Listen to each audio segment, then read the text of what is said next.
Alrighty, we are now live. Thank you everyone for joining us today for another edition of the Dungeon Brawlers as they continue their search for stopping the cult of Caius from summoning Caius to Volstagg and destroying the world.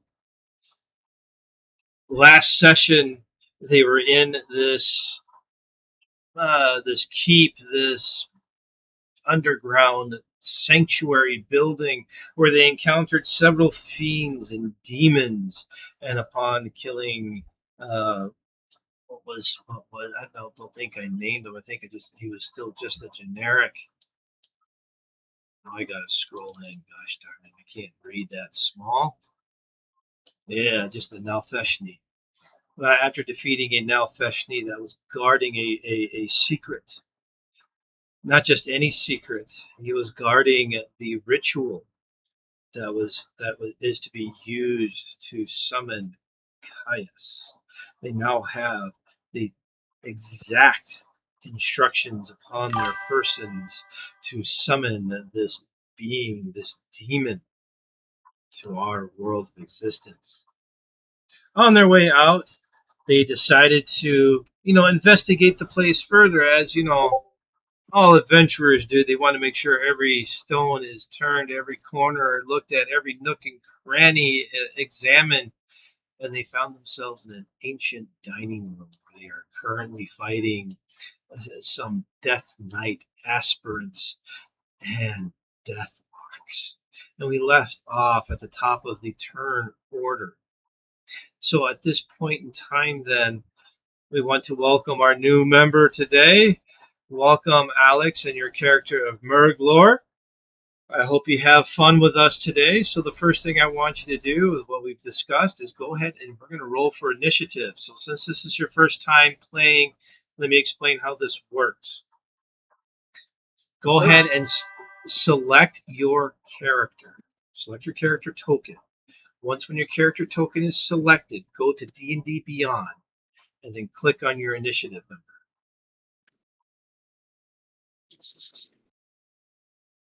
There you go. All right, let's give it a second. Let's see if it pops up because sometimes there. Oh, look at that! You got a nat 20. That what a good start! That very good start. Very good start. But in order to make this make sense, no, you know what? We can go ahead and do it this way. So that means you get to go first. You are the highest now on the initiative order. So if you notice, Merglor, you should have a window on your screen called Turn Order. Yes. All right, you are at the top. The reason why you got there is because you selected your token first. That is how that mechanic works. Okay. And as we go on and more things that need to be explained as far as how to do things, I will explain them as we go. And I will surely ask. And don't be afraid to ask. We will do our best to help you out as much as we can. So as we discussed earlier, you entered this room and you saw all the dead corpses of these hairy, beastly, demon fiend looking things that had combat wounds upon them, and you could hear combat going on deeper within, the sounds of which are coming behind two doors, one to your slight north and one to your slight south. Sounds like there is people in trouble on the other side of those doors. It is now your turn. In fact, I will let you pick a door, move up to the second door, and then your movement speed will start taking effect as per the rules of combat. So which door did you want? Which door did you want to enter? The north or the south? Let's do the south. All right, so go ahead and move your token up to this door here. So this square here, there you go. All right, so now your turn is officially going to start. So your movement speed matters. If your movement is 30, each square is 5 feet. So you can move 6 squares per turn. I thought you were at work, Ericus. He is at work. Uh-oh. Busted! Busted! Is he on? He's watching on Twitch. I thank you for the watch while you're at work, buddy. All right. So Okay, so He's got to make sure he doesn't miss anything. Mhm. Hurry up, Ericus! Summon Boar Bruce. We're gonna need him. so rock Mark, on, buddy. Mark All right. has not only 30, he has 40 feet of movement. So Only 20 feet of movement, so that would be 4 squares. Good Lord, why are you so slow? 40 of regular movement. Oh, 40. Oh, I thought Yeah. you said 20. No, So no, 40. That would be 8 squares of movement. Okay, so I'll walk in. 3. All right, I'll so walk in 3. as you walk in, you see a massive battle taking place. You can see that there are a group of people fighting against the undead. Some of these undead look to be fully armored knights with red glowing eyes and blades that just gleam with evil intent. And you see these skeletal figures with staves in their hands and tattered rags about their bodies. Oh my god. Okay, so I'm surely gonna help this guy because I hate undead. Now, which one should I fight first? Correction. Uh, One is disarmed. His weapon went poof. Is And it the then- one that and is then- surrounded? and then reappeared in his hand, if I remember correctly. Oh, Yeah, because Russ So- tried to take it and it wouldn't work. Yeah. So you still have 5 squares of movement. So where do you want to move, and who do you want to help? If you're going to fight the undead, there is a knight straight above you. There is a knight to the other side on the east fighting a dwarf. The knight above you is fighting, 2 elves and a human? But the human is not here today. Yes. So he is not here today. So unfortunately, you're Okay. down 1 healer. And then the 2 skeletal figures are across from you on the other side of the table, wielding staves full of magic. so the 2 on the bottom, right? Yep. The 2 on the bottom. How This one are, yeah, and how this one. hurt they are. Like, can I see a difference in between them, knowing if one of them is more hurt? The than one, other one? the one to the south is definitely more hurt than the one to the north. So since this goblin is 3 feet, I'm gonna move 2 more squares, or the third one, and I will hide behind the one of the chairs. Mm-hmm. I'm gonna do a stealth check. All right.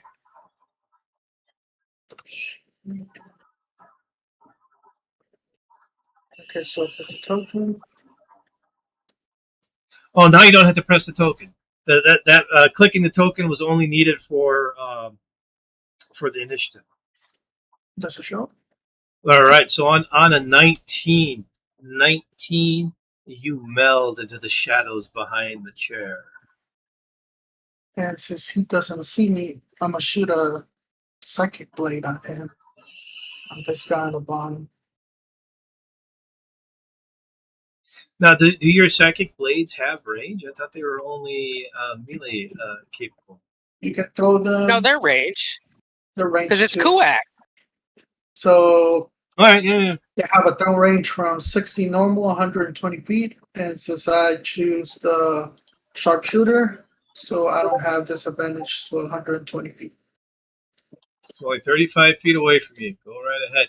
And because it can't see you and you can see it, you get to roll with advantage. Perfect. And don't forget to add your sneak attack damage. I'm on it. Oh, it should apply it automatically when you click the damage. Should apply being the key Damn word. it. Almost a 20. 26. Does it show? Is it going to show is the question. We've been having issues with D&D Beyond all day for that. All right, you got a 26 because you said it showed up on you. If it's not showing up in roll 20, that's all right. So you got 26. So that definitely hits. Go ahead and roll for damage. Okay. Let's see. One thing I have noticed that if you swap over to the other page, it might come up as a gray page. You just gotta click on the screen and then it'll roll physical dice on that screen. So that's the It's 6 something new damage, that Roll20 is doing. 6 psychic damage, and I'll do the sneak attack. That is also going to 5d6 more. So sneak attack at level 9. What is it? 3d6 or 2d6 still? 5d6. It's 5d6. Oh, jeez, Louise, that is So- enough to totally Well, yeah. obliterate that skeleton. And all As of it that sh- is psychic damage. Yeah, and it shatters amongst the as your blade hits it. Perfect. That's my turn. All right, that ends your turn, Sage. It is now your turn. And out of the corner of your eye, you swear you saw a figure enter the southern door and then somehow disappear. That was weird. Okay, I'm gonna pull out my new lance and Alright. try to hit the Death Knight in front of me. See what happens. Try is the big word here. Now let's see. I do have some icons listed on him. He's got an eye on him. I can't remember He's who blinded.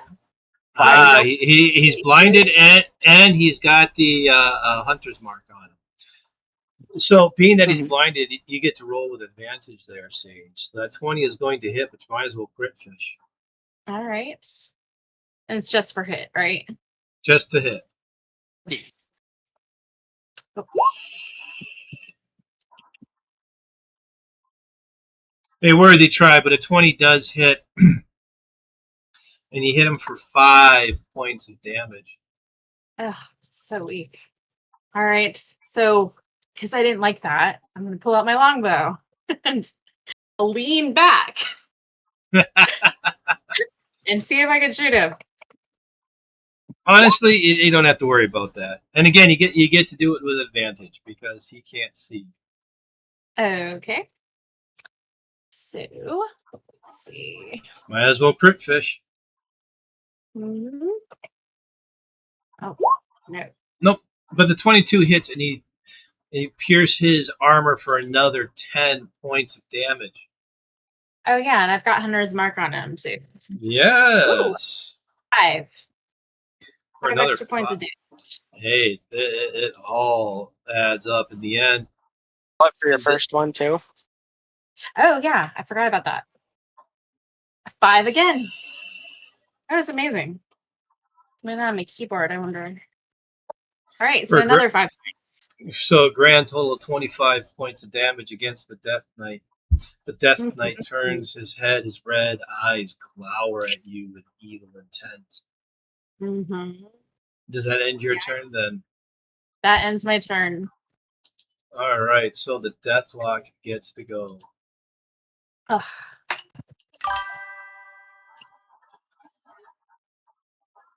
Gotta love it. Gotta love it. So Deathlock is going to go ahead and he is going to target. He might target you, Sage, if you're attacking his buddy over there. Is she within 5 feet of me? No, she is like 20 feet, 30 feet away from Okay. you. Oh, okay. Remember, I don't remember where the layout was. yeah, you were fighting the one Death Knight aspirant by yourself. Yes. Well, the others grouped up on the other one. So with that being said, let's see here. Yeah, he's gonna do his grave bolt at you.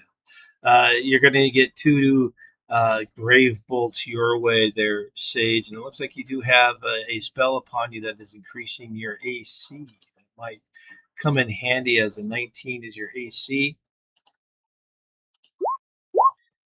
Ooh, an unnatural 20. So the first bolt hits. Second bolt, 22. So Ooh, how painful. much? Yes, it's going to be extremely painful for you. Unfortunately, let's see. What is your health at? Ooh, you're down to 1 hit point as you take 28 points of necrotic damage from both Ooh. as they both hit you and explode upon you. Jeez. All right, so that is it for the lone deathlock. Russ, you're fighting your your death knight by yourself.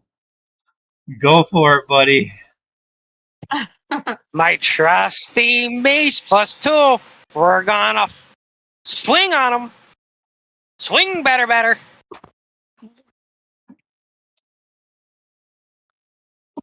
All right, AI assistant Curie, please roll for Russ.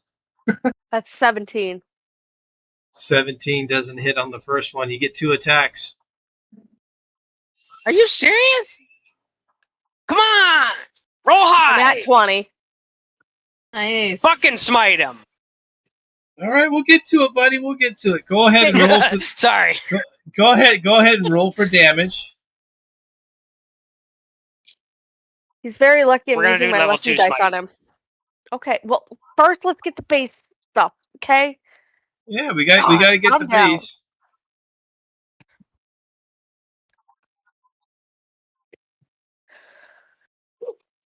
$12. All right, 12. And then go ahead and roll the smite, which is what, 3d8 now? 4, because he's undead. What level are you casting it at? 1, 2, or 3? I mean, I don't know how high your spells Level 2. go at. Level 2? Level Yeah, 2. it'd be 4d8 because he's undead.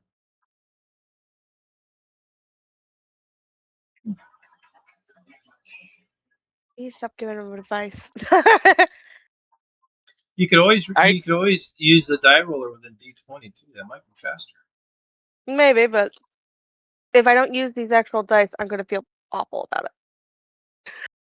That makes any sense. It makes perfect sense. You spend money on those things. The dice 14. goblins. 14 plus 12 is 26. So right now he's taking 26 points of damage. Go ahead and roll that d100. And as you do that, I'm going to go ahead and explain to Murglor what we do for a critical hit.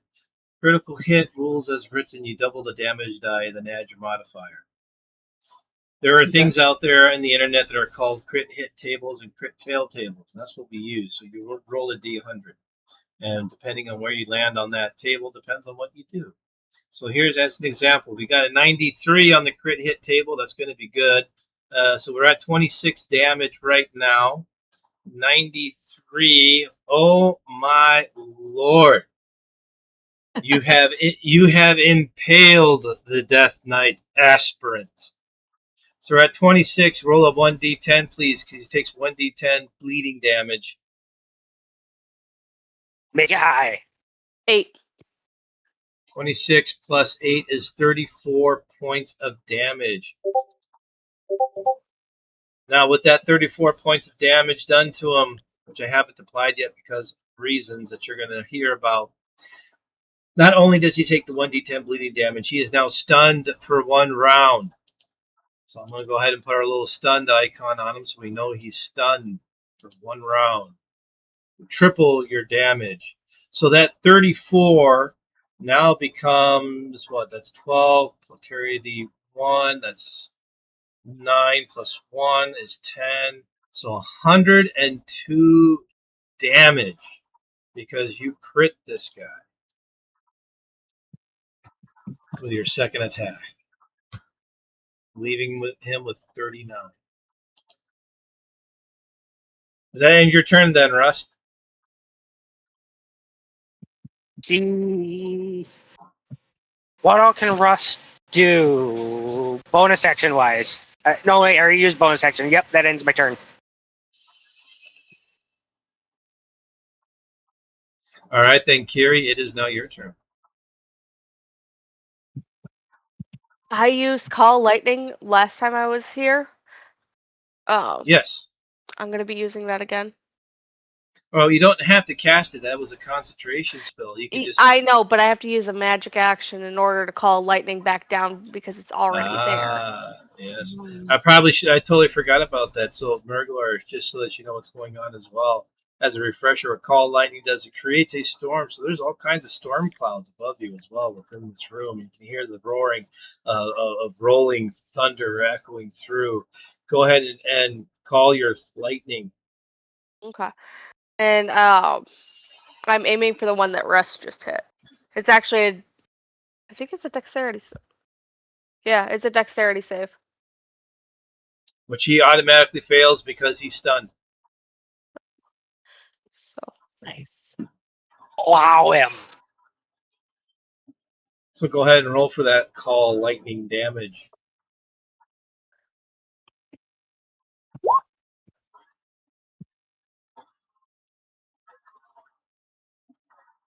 All right, so if I remember correctly, that other 9, that other 9 That would points be if he moves, if he moves. I think. hmm If I remember correctly, so 14 points of damage against this guy, leaving him with 25. No, that's if the storm was outdoors. Oh, that's right. If the storm was outdoors, that is correct. Gets an extra D10. But since we're inside, I don't make the rules. yes, you do. You are the DM. That is your actual profession, is making the rules. I just adhere to them sometimes. And then I'm gonna use healing word on Sage as my bonus action. All right, go ahead.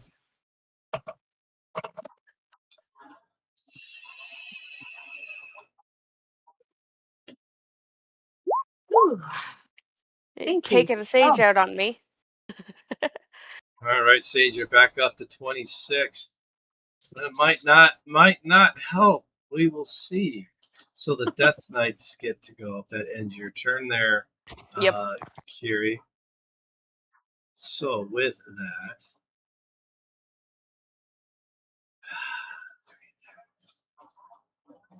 he's already done his Hellfire.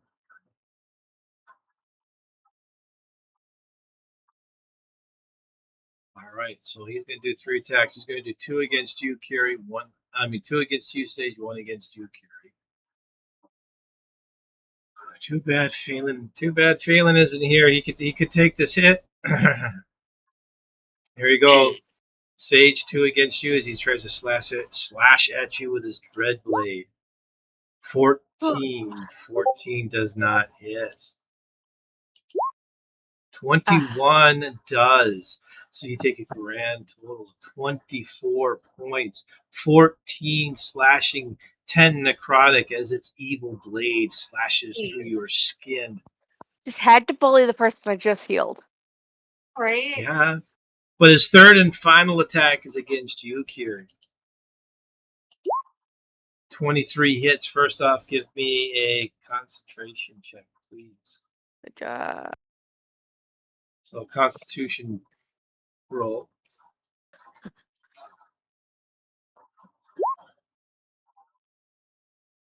There it is.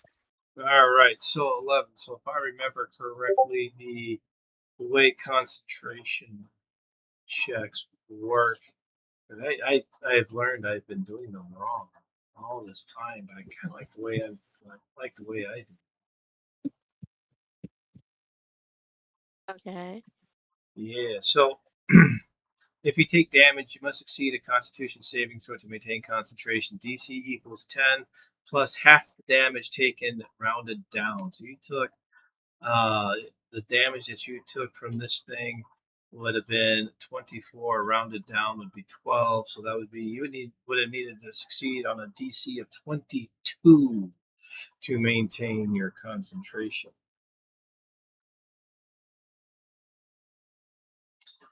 Fun. So Call Lightning goes down, and you do take the 24 points of damage.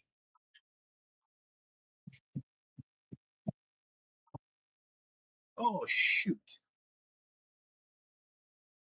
Shoot. Hang on. Let me fix my error. I apologize. I'm going to fix my error. Let's rewind that a little bit. Sage, put 24 points back on, please. Okay. Say, Kiri, your lightning storm is still on. I'm going to fix my mistake. My mistake was this. He is blind, so he cannot see. Because he cannot see, he rolls at disadvantage. It's a disadvantage. So the first attack was a 14. His second attack, the first roll was a 23. The second roll, that one still hits you there, Sage. So go back down to 2. Okay. And now the third one is against you, Curie, and again at disadvantage. That's not gonna hit. I'm not gonna roll again. Well, in case I get a nat 1. In case I get a nat 1. You never know. Stabs himself. Yeah. So that one does not hit you, Curie. So your storm cloud still remains. The one that was stunned due to Rust's critical hit is currently stunned and cannot do anything. So that means, Murg, it is you. You've been seeing all kinds of fantastical things. You've seen a thunderstorm raining lightning down on enemies here. What do Is you it want to do, creating Murg? water though? No, it's not raining. It's just storm clouds that are issuing forth thunder and lightning.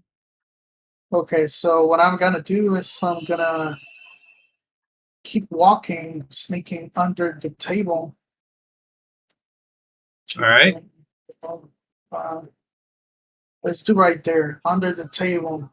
I see this guy, right? The deathlock in front of me. Yes. So another thing that you can do is it's called pinging. You know how these rings are showing up? That is a click and hold. Left click and hold. Oh, perfect. So you could be like, I want to do this Death Knight over here. You can sit there and actually ping the Death Knight. Okay, perfect. So what I'm gonna do is I'm gonna hide again. Or I don't know if I stayed hidden from previous. You What do I stay have to- you stay hidden, Okay, so I'm gonna roll an attack to that deathlock. which can't see you, so Stab you his roll at toesies. advantage. Perfect.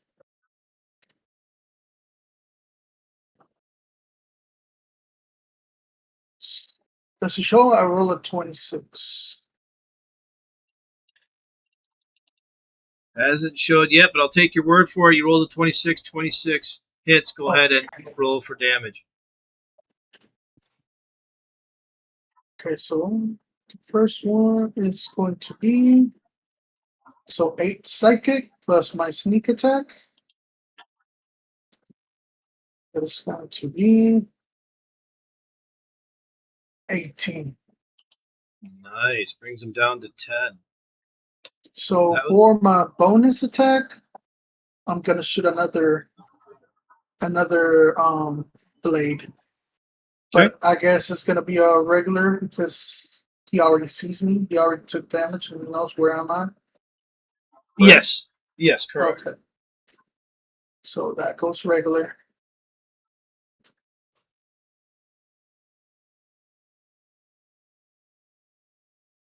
See, and that one went through just fine. It might have to do with Clicking the roll. Yeah, I see it from the app.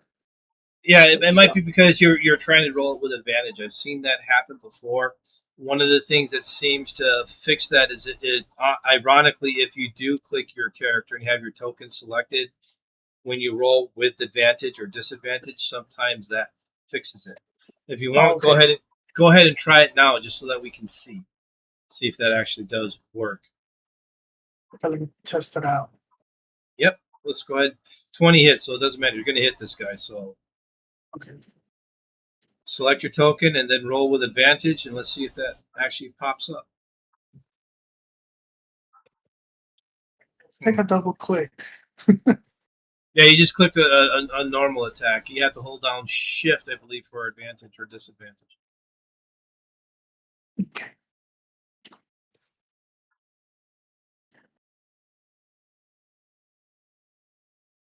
I always show? just right click.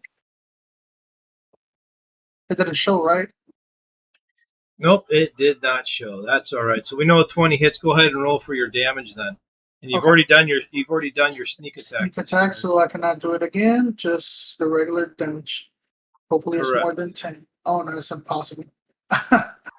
Only 4.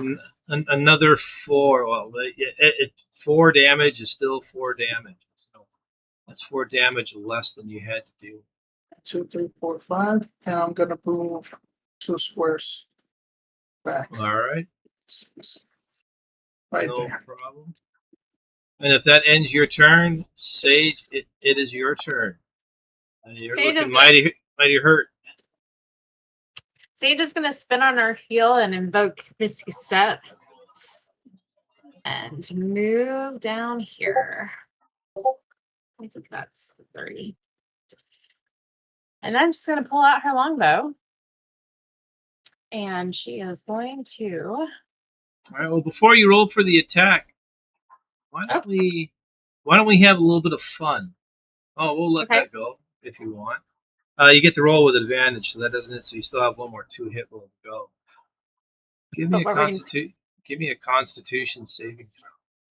Constitution is. Oh. Right. Yeah, Russ, you're gonna get one too. We'll do DC 12. Why am I getting one? What'd I do?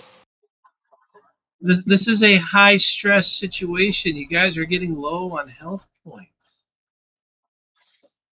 So I just did 102 to the dead guy. I know what's your point? What's your point? So, Sage, if you don't mind, on your computer, bring up the werebore step. Oh, I forgot that. right. Yes, isn't that funny how that works? Yes. Okay. Where do I find that again? Just do a search on D&D Beyond for werebore. WERE4. It should be underneath extras. Actually, Nice. I wrote some stuff down here. I just don't know. Not everything. Okay. Gosh darn it. D&D Beyond.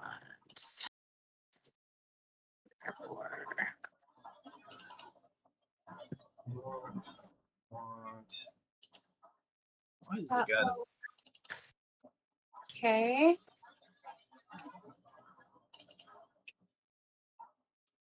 It says AC 15, HP 97. Yeah. Seems really high. Yeah. All right. So what we'll do? Oh, no! Don't want to do that one. Don't want to do that one. Hold on. Give me 2 seconds here to situate this a little bit. Because I wasn't planning on this, and I thought, you know what, this will be fun. So we are going to do this. Save as.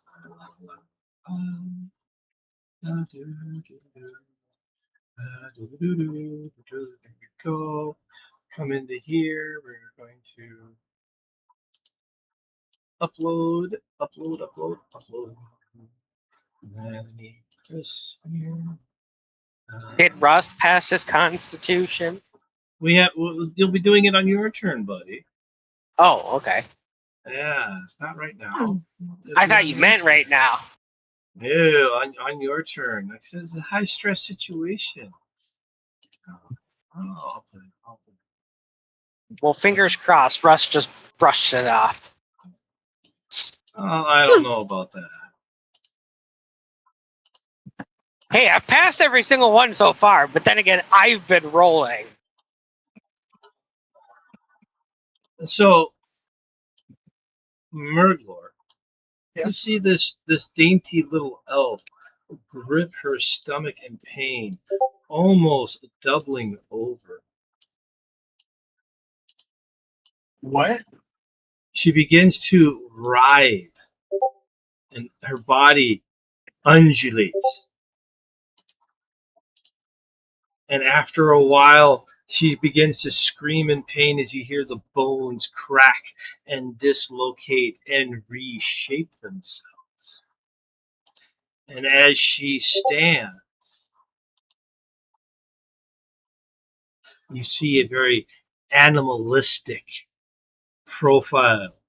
Black fur now covers her body, and a snout protrudes from her face.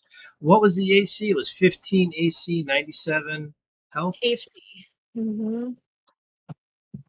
Oh, my goodness.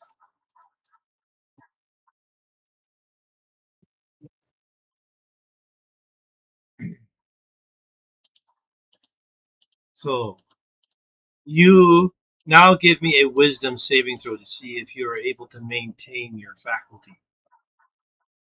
Who, me? No. Sage. Oh, Does the rage of the werebeast take her over? No. Not You're me. you are able to remain yourself. So yes, you can use your abilities on the stat block of the werebore, but since you are able to maintain yourself, you can use your weapons as well. Oh, really? Even as the Yes. werebore? Even as the werebore, because you maintained your personality, you maintained yourself, so you still know Sweet. how to use those weapons.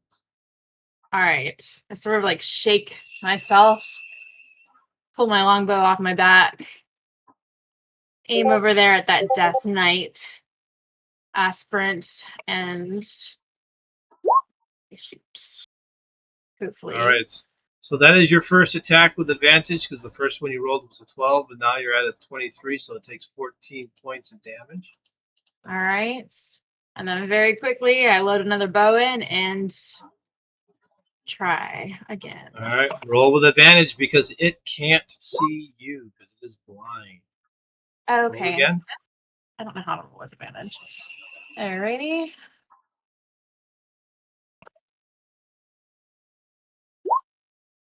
Oh, and the arrow goes a little wide. The 19 is not high enough to hit. Thunks in the wall over here. Just boom. All right. Well, I guess I'm done then. Alrighty then. The deathlock gets to go. In fact, I got to put you in there as that token. Good Lord. Add. What number were you? 15. Scream at it. Enraged. Yes, just enraged. Just ah, as you grunt and growl. The deathlock, he is going to go ahead and he sees what happens and he's going to target you with his brave bolt. 2 attacks heading your way, Sage. 1, 14 misses. 2, ooh, and he gets a critical hit. Mm. So you're taking 14 points of damage at this point in time for the base. We're going to roll 52. Let's see, what does he get? 52. He gets an extra damage die on this, but this is a calamitous fall. Using your werebore stat block, it gives me a DC 13 dex save, please. Oh. Dexterity. Sorry, I got rid of my stat block. I need to pull it up again.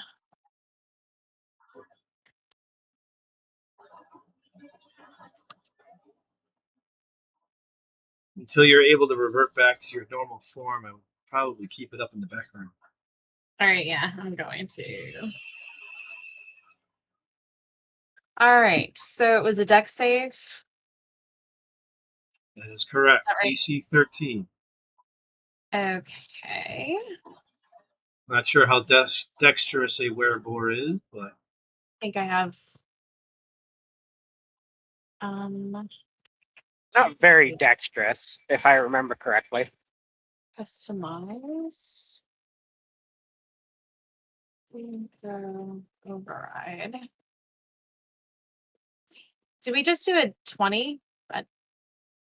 it's D20 plus whatever modifier is there for the dex. Okay, So- so I don't have one. I'm just gonna roll a d20 then. All right, so no bonus to your dex. Ooh, DC 13.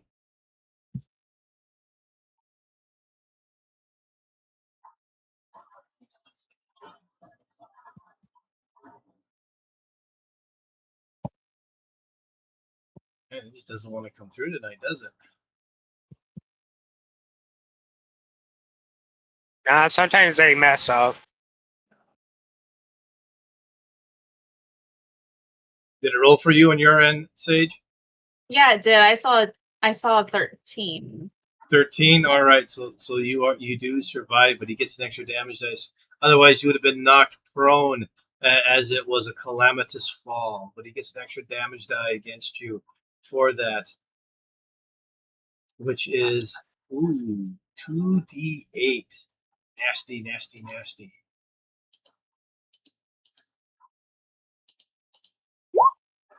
Take another 11 from the crit hit. Okay.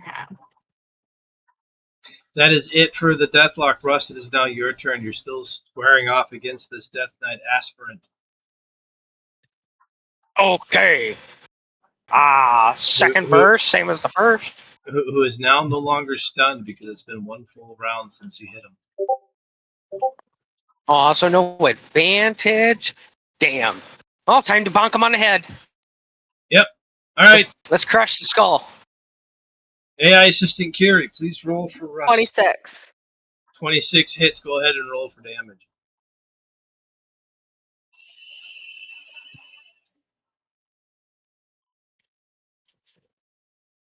How 11. many level 2 smite slots do we have left?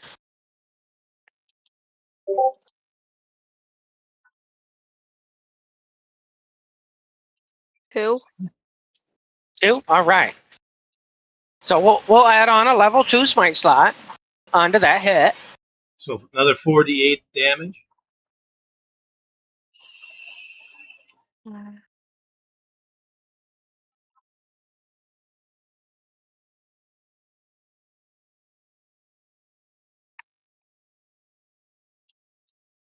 I know math. 23. All right, that is enough to kill him. The closest one to you, Russ, is the Deathlock. Okay, let's go to the... well, how far away is the other aspirant? Is it within 30 feet? 35 feet. And I only got 30. And you can go And I don't have reach. 20 will get you to the Deathlock. Alright, I'm going to the Deathlock and I'm going to bonk it. All right, go ahead. Okay. 21. That'll hit. Oink. Go ahead and roll for damage. He has a modifier of +7 for the mace +2. Do you want me to still No. roll it? No, that's enough to hit him and kill him. I was going to say, I think I have a 10. Now, give me a Constitution saving throw for Russ. DC 12. 17 on the die. Fuck All yeah. right, I pass. So Russ, you feel a little queasy, a little sick, but you're able to fight the feeling off. Russ is Then going you- to put his hand up to his mask and kind of... He got lucky, honestly, because if you would have had him do it at the same time as Sage, he would have failed. Because I had rolled a 7. Oh, you lucked out, buddy. You did luck out then. All right, then. If that ends Russ' turn, which I'm thinking it does, Mhm.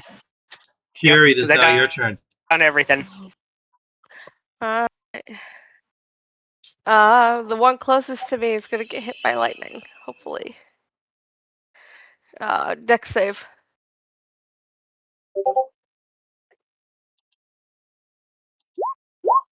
19. He makes it. Did you take So- half damage? Yes. All right, go ahead and roll.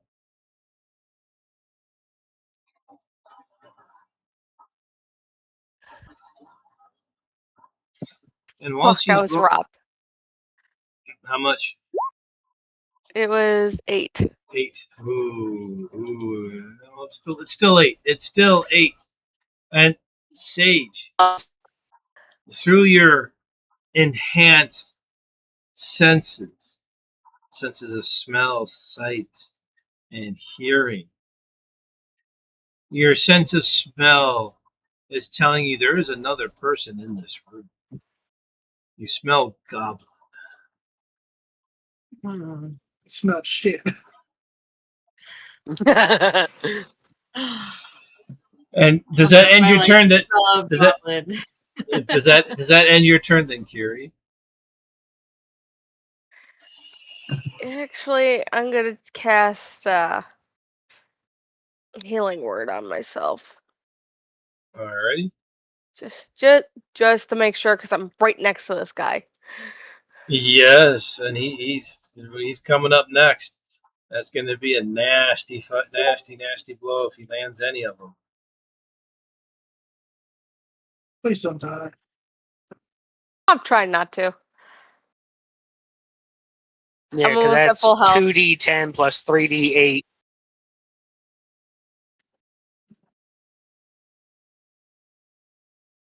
Okay, that'll end my turn. All right. 3 attacks against you there, Carrie. Here we go. With disadvantage. I'm gonna try At it again. disadvantage. Yeah, see, I can't do that. So we're going to throw them all individually. Ooh, 20 would have hit. 23 still hits. All right, so that's 24 points there. Second attack.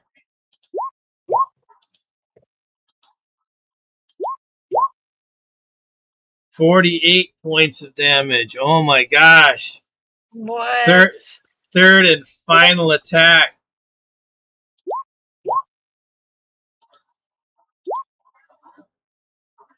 Carrie, I think you're down. So If 40, it hit, yeah, I'm down. 48 plus another, that would be 50, 62 points of damage. Yep, I'm down. So, Berg, you see this elf just get absolutely obliterated by this Death Knight aspirant, and she goes down. It is now your turn, Berg. He's enraged. So, how do you count? Do you guys only count squares, or if I go diagonal, is 5 feet on the first one? That diagonal is always 5 feet. Okay. So even if I take 2, like let's say right here and then Yep. right here. Yep. Okay. Diagonally is every square is 5 feet, no matter which way you go. Okay, perfect. So 1, 2, 3, 4, 5. I'll appear behind him, and since he is giving me the back, right? I'm gonna hide. You don't need to hide. He's blinded. He can't see you He's anyways. blinded. So okay. So I have a So you have advantage. perfect. So I'll hit him with advantage. Get up there, slit his throat. While you roll, I'm just going to check something real quick. Hold on. Oh, thank Go ahead. God. Go ahead and roll. Go ahead and roll with advantage. I rolled a 21. It was a 1 and a That'll hit. 14. Nice. So 21 hits. Go ahead and roll for damage then, please. 8.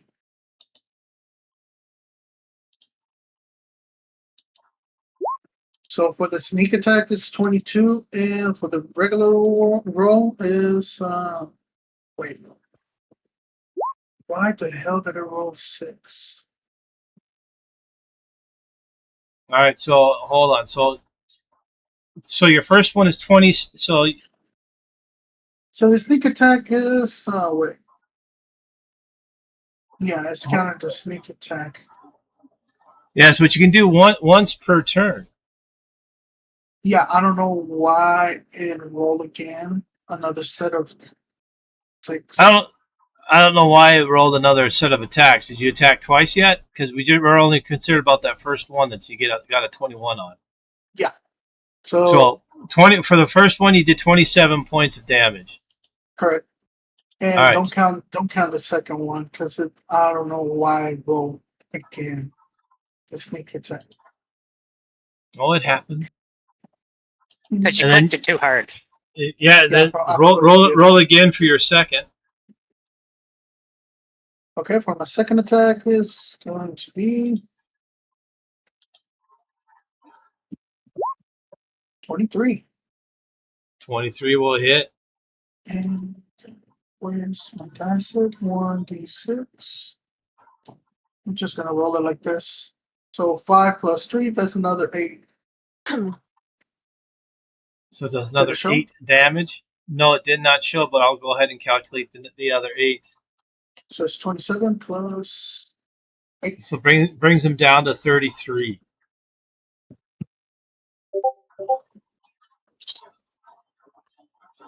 Does that end your turn then? And what I'm gonna do is one step to the side. That's it. All right, then Sage, it is now your turn. All right, I'm gonna take off running to get over here by Kiri.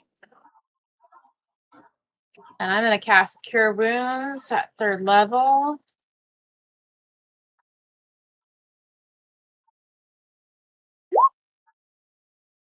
Okay.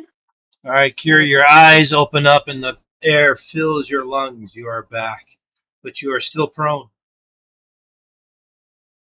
Okay, and then I'm gonna Misty Thank you. Step away.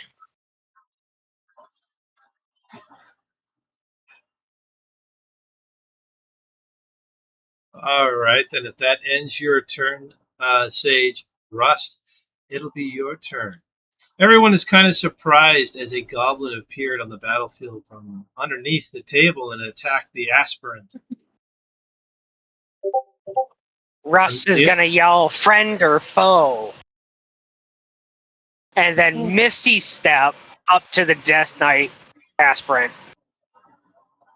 How did you get Misty Step, buddy? I've had Misty Step. Oh my I lord! thought Misty Step was only 30 feet. Yeah, it is, but I use the rest of my movement speed to get up to him. Yes. He would Misty Step 30 and then go another 30. I've moved them for you. Okay, thank you. Go ahead and give us the attack roll on that one. Let's bonk him. I know you want to bonk him. Boink. 29. 29 will hit. Go ahead and roll for damage. Yeah.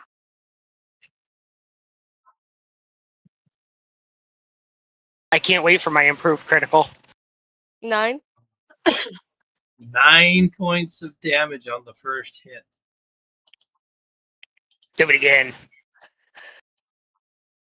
Brings him down to 24. 26. For a second. 26 hits. Go ahead and roll for damage. Come on, 9 big damage, again. big damage. No smite slot. Come on. How much was it? 9. I rolled the exact same number twice. Oh my goodness. That D6 is about to go into timeout.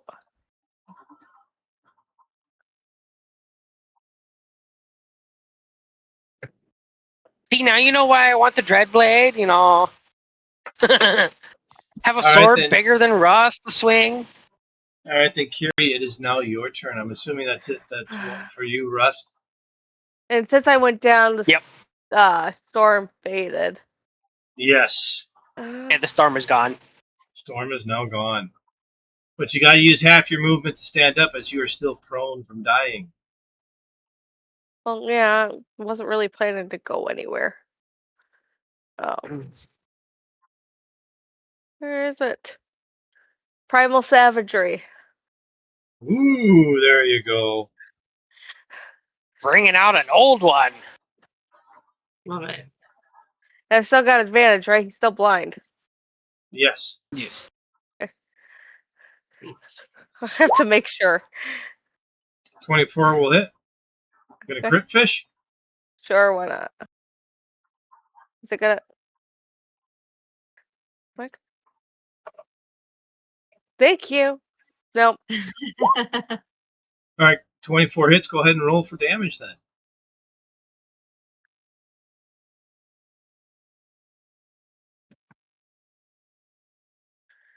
My computer's acting slow. Sir. I keep buffering on camera too. I think I just rolled it twice. Whoops. Well, we'll find out. All right, first number that popped up was a 10, so that's the number we'll use. 10 points, leaving him with 5. Do you have another attack? Or is it the death aspirant's turn?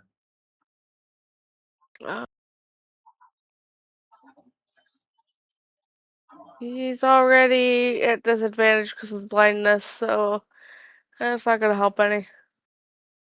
Yeah, that's it. All right. So, Murglor, now that you're kind of visible, out there, he's just going to attack once on everyone. So, first one will go against Rust. With disadvantage. 20 hits. You take 24 points of damage, Rust. And that, I think, does that take you down? Almost. That leaves you with 8 points of damage left. Second one against you, Murglor, at disadvantage because he's blind. Oh, no, that's a hit. 22. If that hits, you also take 24 points of damage, 14 slashing and 10 necrotic. You said 24? 24. Can I uncanny dodge? To take half? Yes. Yeah. So you I'll take do 12. that. That's my reaction. All right. So you take 12 points of damage. Kiri, that works for you. Last time he is rolling extremely high. Oh, and on the disadvantage, he gets to 12 and misses you. Thank God. That is it for his turn. Murglor, it is now your turn. Well, he's still blinded, so I'll hit him. Yes. Same way. Second Roll with blade. advantage. I'm just gonna roll twice. It seems that works. That's 21 on the 21. first one. Go ahead and roll in case you get a crit. Huh, that was a 1. You did get a crit, but just the wrong kind of crit. But since with advantage 21 works, go ahead and roll for damage. Okay, so it's rolling all together with the sneak attack too. So it's Yep. all that. All right. That is enough to kill him. And the Death Knight falls to the ground dead. All of you see this goblin who appeared out of nowhere. Murglor, you see these adventurers looking at you. Who wants to speak first? You Who just are you see guys? blood come out of Rust's face shield as he kind of coughs up. How many lay on hands do I have? No. It should be under the first tab, I think. You've got 45. Okay, I'm going to use 30 of it on myself. So as I'm walking up, you kind of just see Russ kind of stand up a little more, a little straighter, breathe in a little better. Holding on to his mace +2, walk up to this goblin and ask again, friend or foe? Friend. And then all you see is Rust just stick out his hand all of a sudden at the word of friend and say, "Hi, I'm Rust." I don't see no rust in your plate. He kind of puts his other hand to his beard and go, "It's a little rusty here." Oh, makes sense. Mm. So what are you guys doing here? So, we were murdering some skeletons, but we're on the hunt to stop Caius. Sage growls. Oh yeah, we gotta fix that. I don't even You're fix just gonna that. pat Sage's head and go, "It's okay." I saw it. Okay. It was terrifying, even for me that I've been a goblin. So Right? difficult stuff. Difficult. Nothing new. Nothing new, All right. goblin-wise.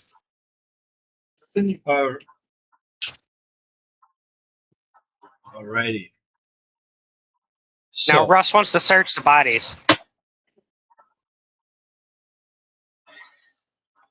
Here's gonna go up to that chest on the top. Yes, Sage is on her way up there too.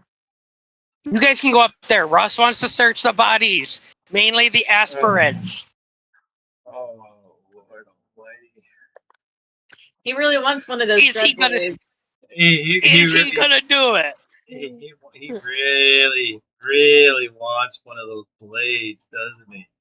All right, Russ so would sit down right now and attune to it if he could get one.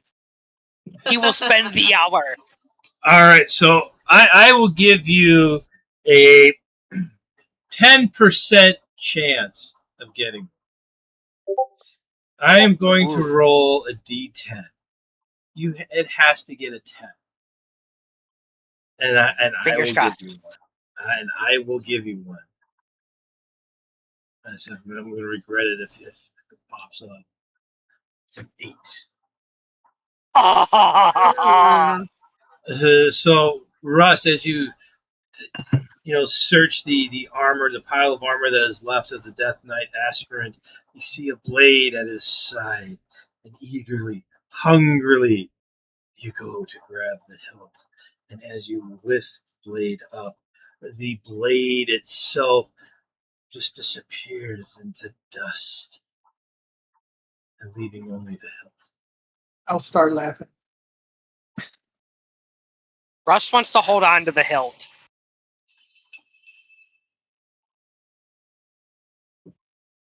Why? So he can mourn it later? Yes. Yes. In the quiet reaches of the night, he'll be crying over the hilt. I can see it now. Just why? Why couldn't I get one? I just wanted one of the blades. It looks so cool and nasty. I just want it. Well, it was cool and nasty, which is why you're not getting it. Sage walks over, puts a paw on Rush's shoulder, gives a very sympathetic growl. Russ looks up and back. I like how we understand each other. Yes. So as you go over to the chest to try and open it, it is locked. Man, if only you had a rogue that knew how to pick a lock. I'm searching the table. Gary's gonna look over and we go, "Hey, you have any clue how to pick a lock?" I could try to Russ. break the twist. You'll see this guy is not acting none like a goblin, but he will go in and help you guys. So, what is happening? What y'all need? Is it this chest? Can you get it open? Oh, sure. Let me get onto it. Thank you very much. Looks like a goblin, smells like a goblin, but not a goblin? So, this is sleight of hand. Yep, No. sleight of hand check, please. We'll do DC 15. Russ, Oh, if it for doesn't work, sure. I'm gonna make you go through and smash it. That's a 25. All right, Rogue, so it's gonna pop open. yeah, it definitely pops open. Before it opens, I'll be like, "Oh, wait! I didn't check for traps," and I'll just open it. And oh Lord, as you open it, all right, you can see inside that there is. Yeah, there we go. There is 2,000 gold pieces sitting inside this chest, just waiting to be claimed, as well as a few interesting other items. I hope I have. One is a set of pipes. Interesting. Ooh. Yes, and by pipes, I'm assuming that this is an instrument of some kind, like not necessarily bagpipes, but maybe like a pan flute or something like that. Then you see that there is a reliquary also sitting amongst the gold, and a signet ring as well. Can we do Arcana checks to figure out what these items are? Well, yes, you can. Alrighty, Russ is gonna put his brain to work. And everyone sees Rust about ready to try to decipher these items, and smoke kind of pouring out of the sides of his helmet as he's putting his brain to work. You just hear him grunting at the same time. 19. All right, so on a 19. Ooh, save. Sage knows better than Rust, always.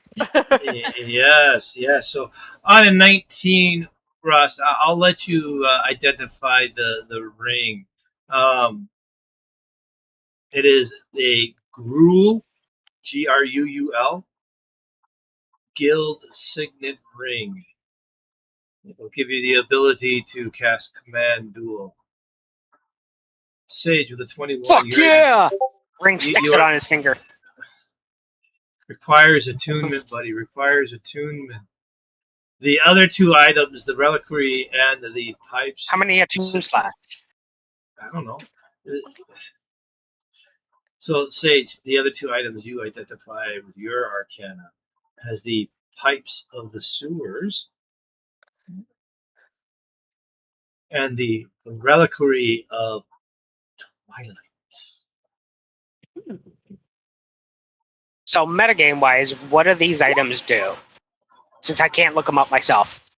Well, the signet will give you the ability to cast Command Duel. The pipes of the sewers, if you want to know, basically they have 3 charges. As a bonus action, you can spend 1, right? And you can call forth a swarm of rats. Ooh. And the reliquary of twilight. Let's see.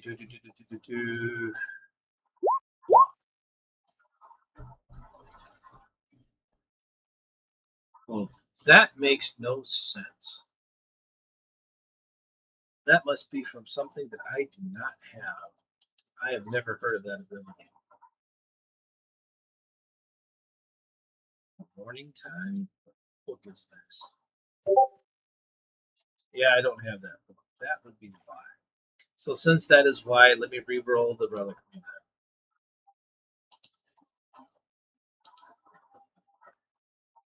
So the reliquary will change into a cap of water breathing.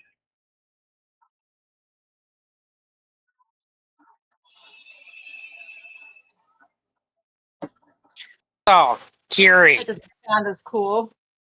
how many attunement slots do I have open? You have 1 left. Okay.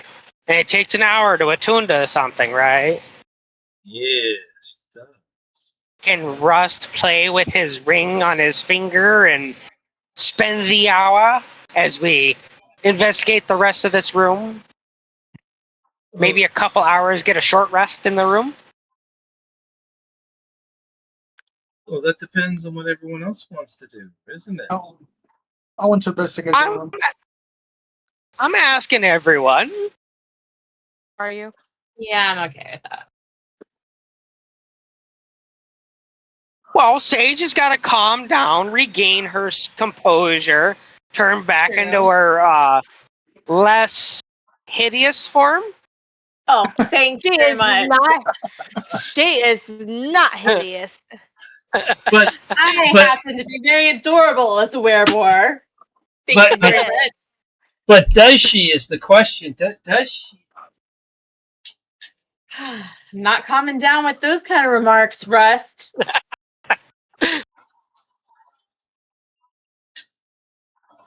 That is the question. She has all of her faculties. She has who she is as a person. She is in complete control. The animal is not.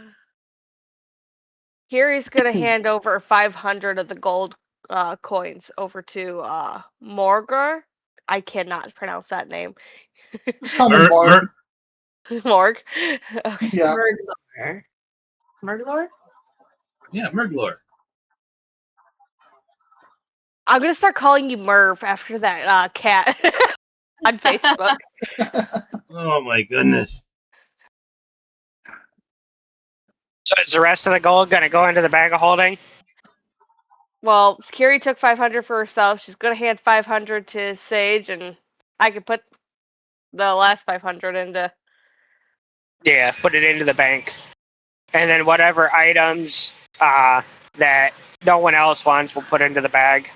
As of right now, I'm just putting it in our party inventory. That's fine. On D&D D&D Beyond. Beyond. Yeah. So to explain the reason why I'm here, I've been looking for this cultist for a while. I think they have my body. They have your what now? My body. Your body. Are we talking metaphorical or are we talking like actual? My actual body. So you're not a goblin? I'm not. Then what are you? I was once a human sorcerer, but they punished me. And my soul got put in this horrendous form. Okay. So a cultist from Caius stole your body for unknown reasons. What the heck That's are we what doing? We're just collecting Pokemon cards now? Just finding the Yeah. strangest people we can? What is Pokemon? Yeah, that sounds about right. Creatures. Rust will point to Sage. We find the strange ones.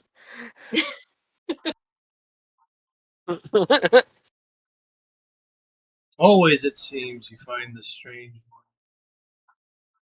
I mean, More if Phelan was here, we'd have a couple Pokemon out. Mhm. Yeah. We'd have all the Bruces. Yes. Oh, and because of my charisma, I'm an ugly shit. Like, really ugly. You are pretty ugly. I mean, Yeah, I know. goblins That's are why- uglier than werewolves, right? That's why I want my buddy back. Well, if nothing else, if you join us, we should be able to find your body at some point. We're fighting cultists trying to stop Caius, some god with a vengeance, apparently. Gorgeous. She's writing it down. So if Oh. you'd like to join us, feel free. We're really good. I mean, yeah, and the 500 gold that I gained from this. Yep. We always split the gold evenly. If we don't want to carry it yourself, we've got a bag of holding for it with Rust. He likes to collect And- shiny things. Rust will kind of hold the bag of holding out and kind of shake it a little bit. You ain't getting shit, Rust. Then the little goblin pulls up a little bag of holding and throws it in there. And pockets it. A bag of holding into the bag of holding. No. No, you don't want to do that. No. No. No, That's no. a bad idea. Bad idea. Bad. I was like, wait a minute, you're not serious, are you? I had to hit pause myself. I'm No, sitting here going, I'm guessing it's a pouch of coins, what you gave me, and not straight up 500 gold pieces. Count by it's- count. I gave you 500. I'll put it in a pouch, close it in, and put it in the bag of hold. Okay. Thanks. All right, he's moving around quite a bit.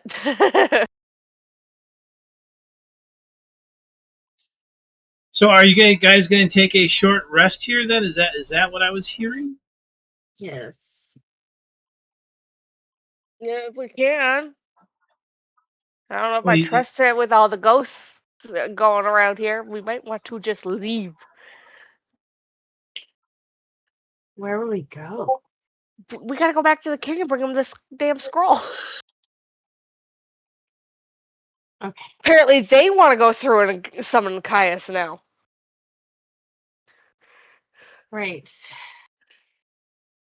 That is up to you on where you want to go. There's more rooms here. Should you to choose to explore more. Like But you do which ones haven't been explored? Anything towards the bottom. Hmm. And then, 1 second. Do. So, I think we went Yeah. kind of straight to the boss fight room, right? Yeah, that's what kind of there. happened last session. Is you guys went right to the boss. Room. There. The ones with X's have been cleared. Okay. Hi. I mean, I have my werebore stats now, so I'm okay with exploring a little bit if you guys want to look for some more loot. Yuri's got ouchies. She don't want to do nothing right now. Oh yeah, can I go ahead and give you another healing spell? Might just be easier to take that short rest. I mean, we're both if we can get at least 4 hours, then you and I That's could be true. back to normal because that's our long rest. Let's see, we should find somewhere safe to barricade ourselves and do a short rest. Why don't we go In back this- to the boss's room? In this room, there are 3 doors: two to the west, one to the south. Yeah, why don't we go back to the other room that we cleared out and The one with the one barricade door. ourselves in there with one door, one less thing to worry about. I'm Instead of game. 3 more. Joining us, sir? Me? Yeah, I'm you. on my way. Oh, sure. I'm following you guys. I feel more safer.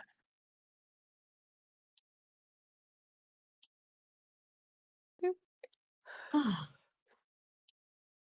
right. We're blocking the door. All right, short rest time. So go ahead and expend any hit dice that you have available. And- A short rest is it's an hour or 4 hours. Between 1 to 4 hours. Oh, okay. So, Murgor, when you enter this room, you can see the slaughtered husks of some fiends and some demons in here. Ignore I've been those. finding Those are some decoration. crazy stuff in here. Hi. Oh, give me a I've been- second. I'm gonna go open up his laptop. I've been keeping myself hidden from all this stuff, but yeah, I really got into the fight. Oh, okay. I don't have Hey. your pin for your laptop. Never mind. He's gone. No, he's still there. He's just not paying attention right now. He's paying attention to the road. No, he might have my dad on the phone because they're both driving these late hours and they use each other to keep each other awake. So they'll talk for about 15, 20 minutes, wake each other fully back up, and then they'll be gone. And then he'll call back a few hours later. Hey, I'm tired again. Talk to me. So we doing a 4-hour rest or? That's up to you guys. Sure, just do a 4 hour. Okay. Do a full long rest. I mean, we can do a full rest. I can keep a guard. I didn't got that much damage. Well, I think it's more of a. Is 4 hours a long rest in general, or is it just for No, Sage and I? 4 hours is a short rest. Okay. And you two are able to get it because of your elven heritage. Oh, right. So it's like a long rest for us. Yes. Okay.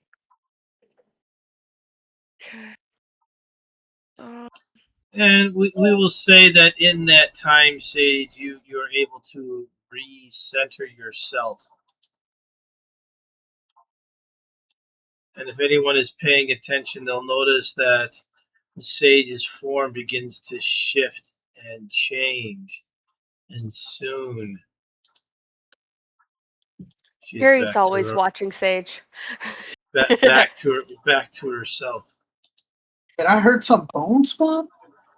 Oh yes. Crack, pop, break. Oh yeah. Look rather painful. I'm trying to figure out Russ' hit dice so that I can fix him, but I can't figure it out. I think it's a D10.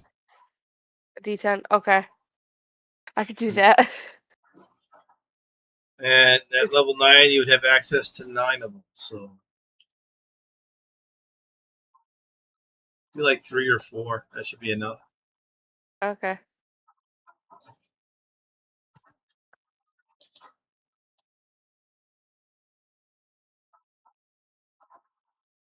Oh, 23.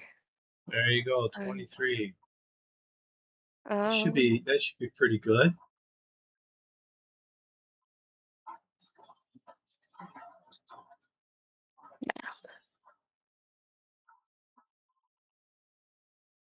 All right. So after the short rest, what do you guys want to do?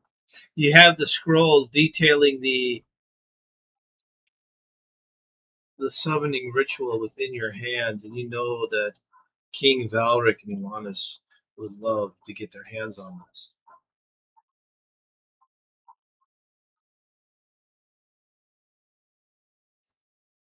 Hmm.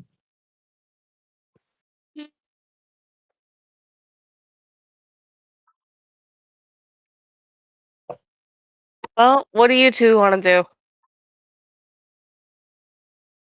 I'm good with whatever. I can loot or we can head out.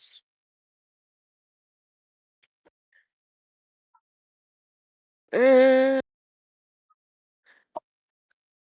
we're down a healer, and I've only got so much healing, and so do you, Sage. That's a good point. Mm. All right, let's head out. And Wait, Russ hoards his healing. is this healer dead, or was unconscious? He Oh, ran out like a scared child. No, Phelan is currently missing tonight for work, so he's another paladin. So he would be Okay. another set of healing if he was here, so Hey, but you got a rogue. I cannot heal, but at least I can do something. Yeah, rogues are really good with the stabby. As we all know, stabby is the best way to go. Oh, never fails you when you need it. Always there. Here's thing, those daggers don't leave no mark. There was no actual physical damage. Right. So, if I'm hearing everything correctly, you guys want to head back to the castle. that good with you, Merv? Y'all going where? The castle. We've got to go back and see the king of Falstock. The king? Yes. Wait. What do you think a king will say when it sees a goblin? oh, He he'll won't be say fine. much. He won't Oh, say okay. much. Not with Rust here. Rust is pretty territorial, so Mhm. he's not going to say much, given the fact that Rust has a generally decent taste in character. Generally being the key word, not all the time. Most Sometimes time. sometimes that golden retriever mode locks in, and away we go. Sure, I will follow you guys. As long as we hit the Alright. same road. To the king. To Volstagg we go. It's off to see the wizard. Yeah, right? All right, so then I will ask this before we continue. Do you guys want to do a camp scene or not? Otherwise, I kind of will just hand wave the travel. Might be a good chance for us to get to know Merv. That's Very true. well might be. And that way Merv can get to know us too. Yes. Gotta build the trust. Absolutely. Especially with the goblin. Exactly. All right, so We'll do one camp scene, and then we'll see how we feel about that after. Sounds Okay. good. All right, so you guys leave this lost stronghold, as it were, and you find yourselves re-entering the fens of the rift. The stench is foul. And you remember, your memories are brought back as you experience that foul stench. You remember when you met the Kyurin and the events that took place there. You remember fighting an avatar of Loriarty. And you remember that its avatar was filled with worms that coursed through it. At the time, you didn't think anything of it, but now your brain is at work a little bit, trying to put two and two together. You begin to suspect that it's quite possible that the god of evil is in league with Caius. At least that would make sense as to why his avatar was corrupted by the very things that Caius is known to represent: death, decay, and these worms. That weighs heavily upon you, for that might mean that now you're not just fighting one evil, now you're fighting two.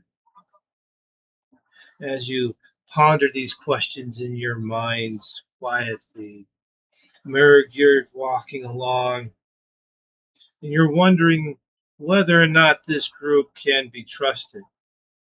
You know you're on your own sacred mission, a mission that in your mind cannot be derailed for any reason, for it is a very important mission to you, near and dear to your heart. But you also know that it was a cult that did this to you. It is a cult that took your body. Is it possible that the cult that these adventurers are fighting is the one and the same that you are looking for? You ponder that as you're on the road, going through the stench of the gloom fens that fester and bubble and boil within the rift. About a half-day travel through the murk, you come to the cliff, the canyon wall that is the eastern side kingdom of Volstead. Finding a trail upwards, you begin to go up. The footing is treacherous, but you are able to make it to the top.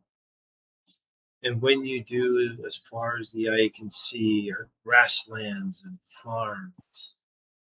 The sun hangs high about midday when you reach this top peak.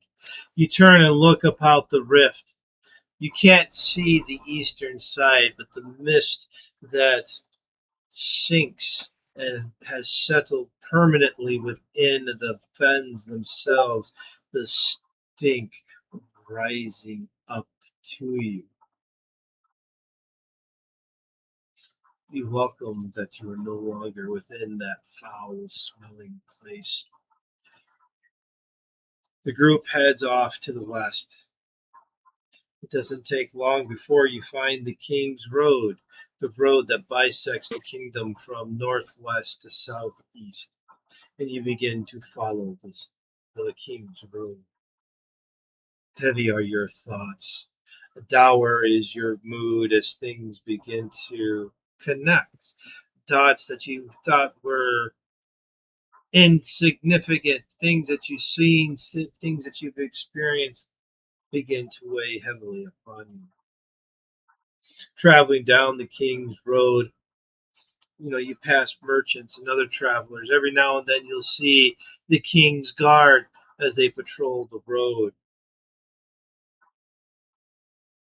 welcoming this busying social session. You welcome that over the lonesome thoughts that your head began to ponder when you were in the swamp of the fens. This is what are fighting for. These people that are walking about you, they do not know the danger that they are in, the threat that is coming. They just live their lives normally. But you know more. And what more you know scares you. Traveling further down, the sun begins its westernly dive into the western horizon.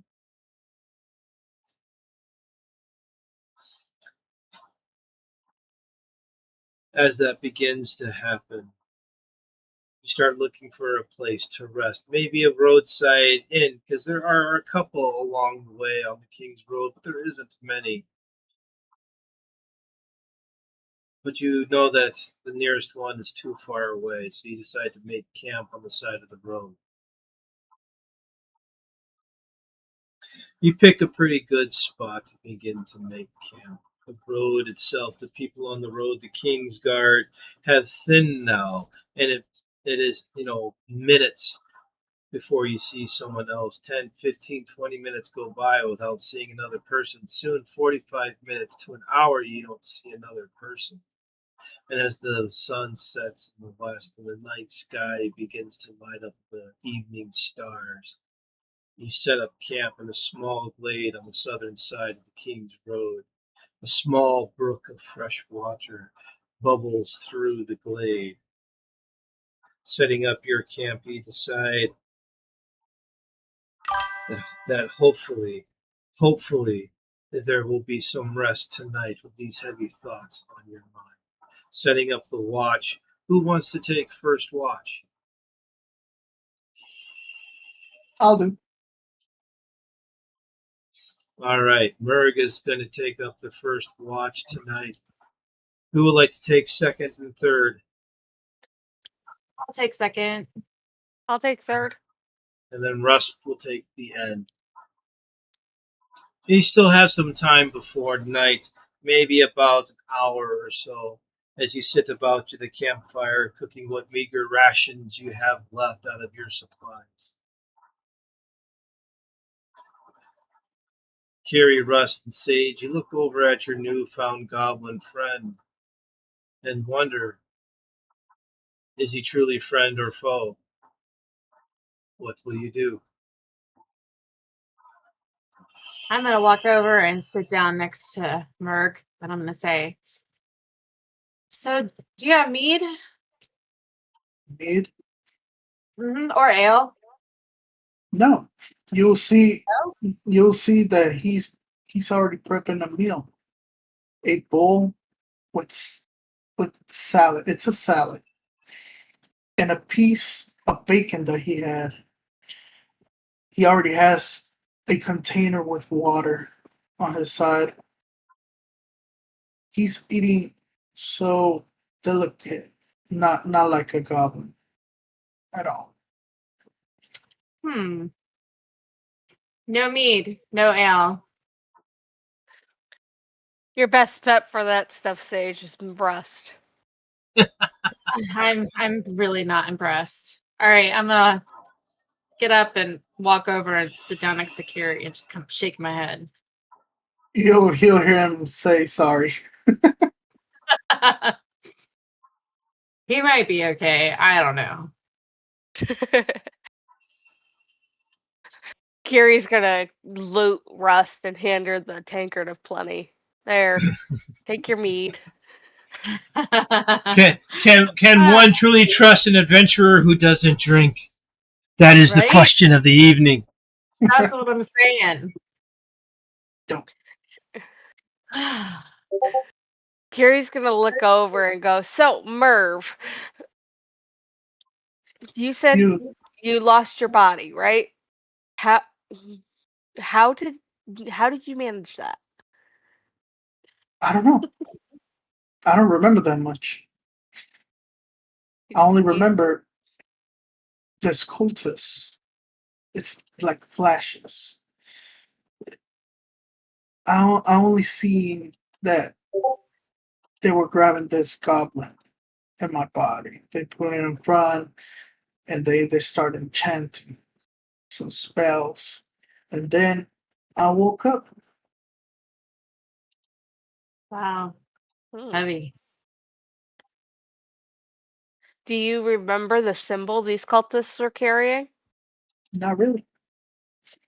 Then how do you know it was a cultist? They were using codes. Do you happen to have a representation of the symbol that you know that Caius follows and uses? Hmm. Would Kiri be able to remember how to what it looked like so she could try to draw it? Yes, I would say she would. Fuck yeah. All right, I'm so Merg, if you go into our Discord text chat for Dragon's Tooth, I want to say it's going to be, because I got two of them, I should get rid of the other one. The discussion. If you go into the discussion, I'm going to post the picture that she draws for you. Okay. It's quite detailed, very intricate, this picture. It is of three worms attached at the back end that spiral out, their mouths and head pointing toward the sky with their mouths open in a silent scream.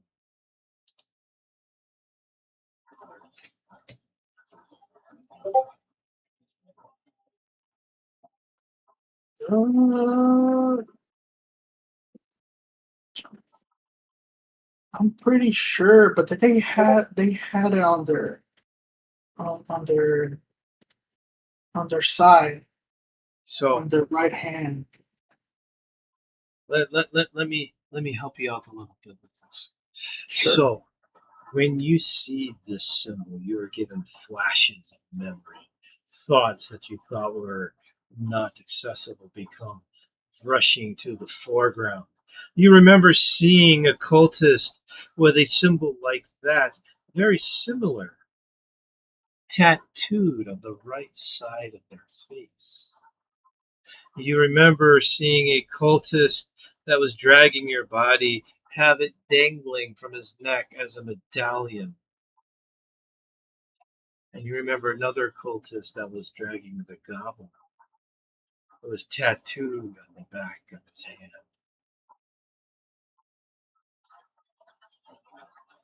It's them. It's them. This is the cult we are up against. This is their symbol. So you recognize it? Yes. They took my body. Well, the enemy of my enemy is my friend. Till you prove otherwise.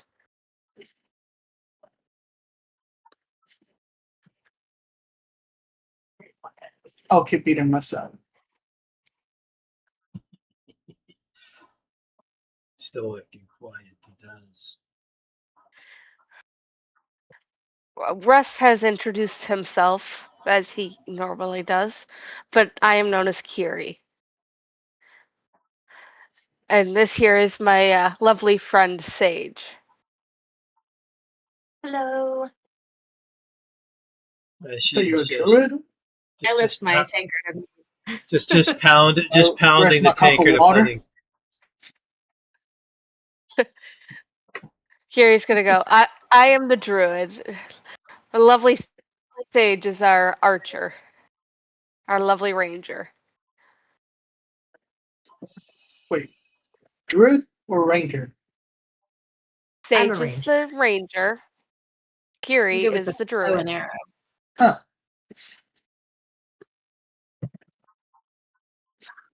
Y'all really have your And as feet?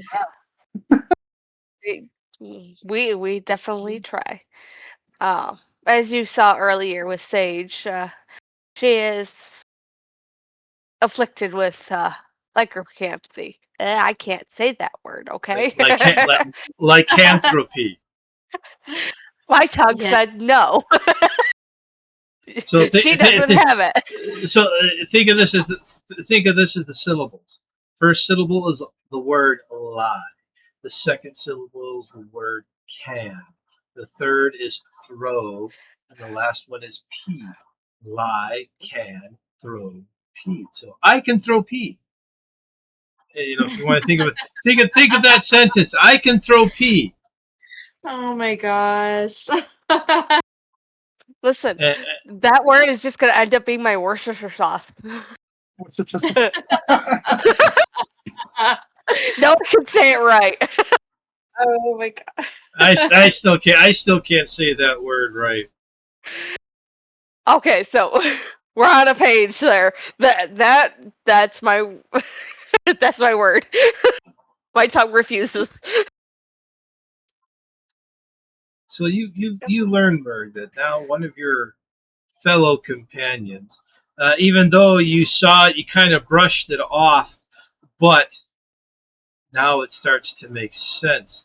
You saw her change into that pig-like humanoid form, and it was disgusting and painful.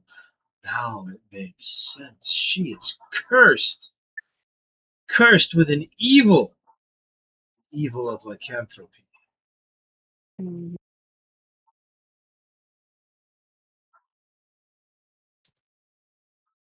protest. Why you don't take it off? It's a curse. This kind of curse is not removable by remove curse. There Well, is no cure. that's sad.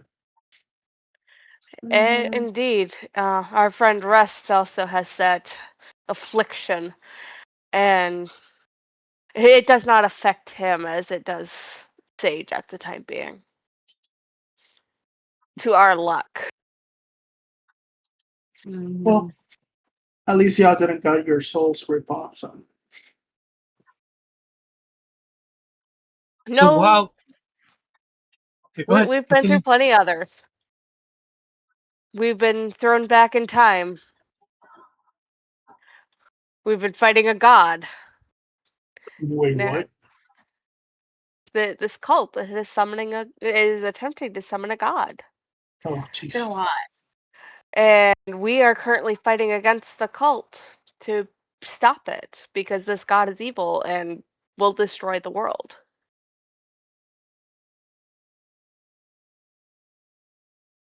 That's bad. That's putting it mildly. That is bad. I'll take a bite of the salad again. As this information races through your mind, Merg, you're kind of,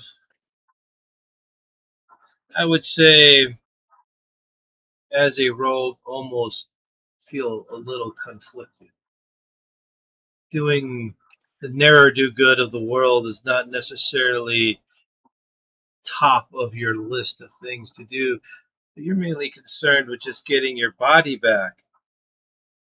But you're hearing that the end of the world is nigh, that these cultists are trying to summon something that will bring the apocalypse upon you.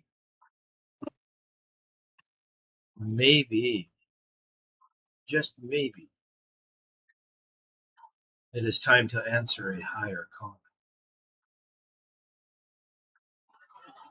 Because I know you're, as we've somewhat discussed a little bit, your soul is that of a sorcerer, a wizard of sorts, a man of magic, a man of intelligence. So, what I would like for you, I would like you to do me one thing. Roll an Arcana check. By the grace. Ah, come on. Oh, That was almost a 19, guys. you're trying your best to bring forth your information, sharpening your mind to what it was before your current situation. You wanted to find out anything about this cult, about these worms, about what is being told with you. You wanted some assurance that in your past as a sorcerer, you studied something, read something, encountered something that would connect these dots for you. And every time you reach out with that a thread of thought, you try to grip it and pull it towards you to make sense. It slips through your fingers, and you are dumbfounded. Nothing comes to mind. This symbol, this supposed worm god that is being summoned.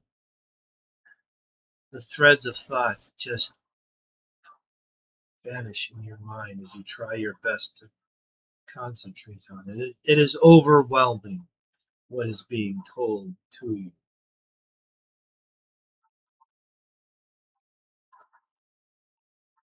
I'll stare at Kiri while I'm thinking about this, get myself lost in my thoughts, and then take a bite of the salad. So Kiri and Sage, Rust too, but he's kind of busy. You notice that your newfound friend is lost in thought. You can see that his mind must be racing just by the way he's acting. His bites on his salad get slower, his drinks from his water are almost non existent, and he almost seems to chew a little bit absent mindedly upon his fork, and he's trying to form thoughts in his head. It's a bit much to be thinking of, these things that you have spoken about. I lean over to Kiri and whisper, "You think we freaked him out?" Maybe just a little. So the sun begins to set. Merg has offered to take the first watch, and so he does. The rest of you, as you bed down for the night, are unsure. He's taking first watch, but you'd rather with him take the first than the last. Hopefully you can get some sleep while he's on watch. So Merg, you're on first watch, sitting there by the fire. It's kind of going out. You're stoking it along with a stick, getting it to flare up here and there, throwing a little more wood onto it to make it, so it's a little bit light. You can see things. And the heaviness of what is before you begins to set in.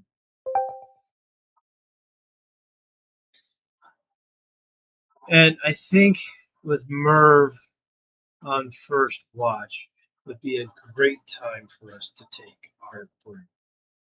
This is a 4-hour session, Alex. One of the things we like to do is take a 10-minute break at the halfway point so we could go and get something to drink, go to the restroom, things like that. And I can, kind of clear my throat a little bit from all of this.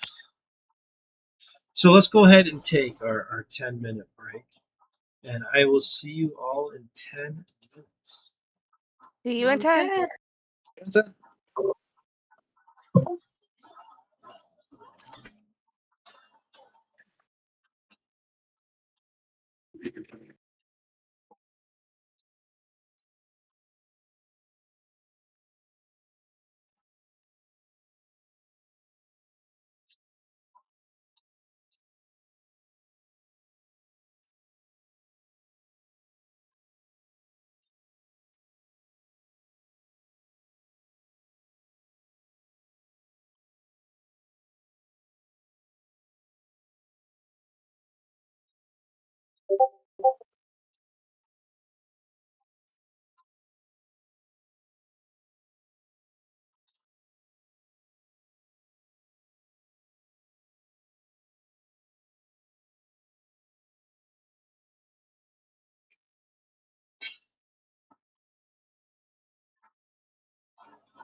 All right, is everyone back? Yep. Yep. Russ still on the phone? Apparently. Good lord, he's like missing half the fun. Yeah, It's getting dark over there. it is.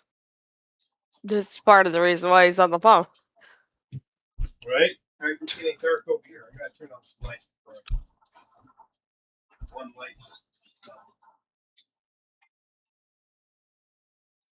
Because not only is he driving out there, it's a 4-hour drive from our place to Buffalo. So, I wish it was Tuesday. then he's got to sit there for 2 hours and then make another 4-hour drive back just to do another load.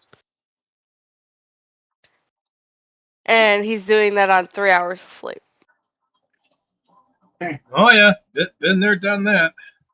He's just like, so, and then my dad does the exact same thing, so they keep each other awake. All righty. So, Murd, we left off with you taking the first. You need to roll something? Not yet, but maybe Oh, soon. okay. Maybe soon. Perfect. So as you take the first watch, your mind is pondering all that you've heard. Looking at the stars. Out in the grasslands. You can see the fireflies dancing amongst the reeds of grass. You begin to wonder what would happen if everything that they said is true, and this God, this evil entity, were to come here and destroy all of this.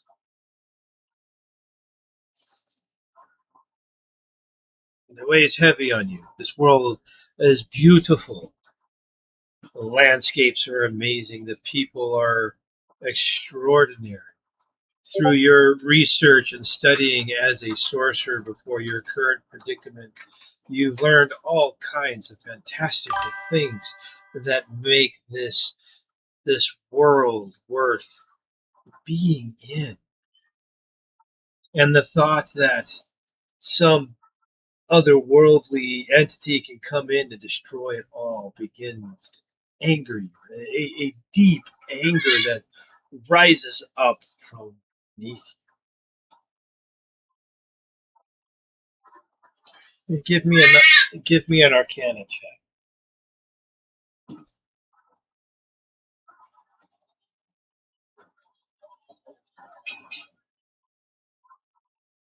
There you go. Something better. There we go. A little something better. So on a 16, it's like the floodgates open. Passages, sentences, paragraphs that you've read begin to connect the dots that were being told to you. You are able to call to mind a passage about the worm that walks, an evil entity bent on death and decay, who sees life as the antithesis to existence, that death is the only true state that that worlds need to be. With that thought in your head, you've come to realize that what this being will do if it comes here is that it will destroy everything and turn everything into an undead horror to match its world or its existent view. That begins to scare you a little bit. The cult that took your body is the cult that is trying to make this happen.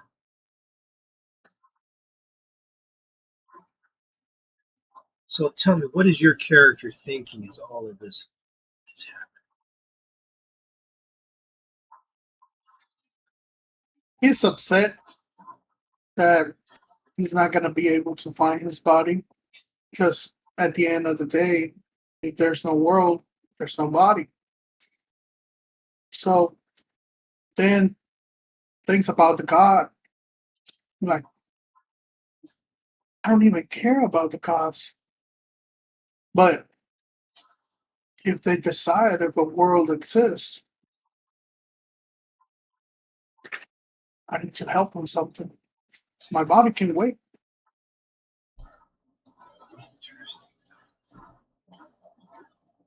So as you have that thought in your head and you look to the stars, trying to grasp an answer, it gives me something up there.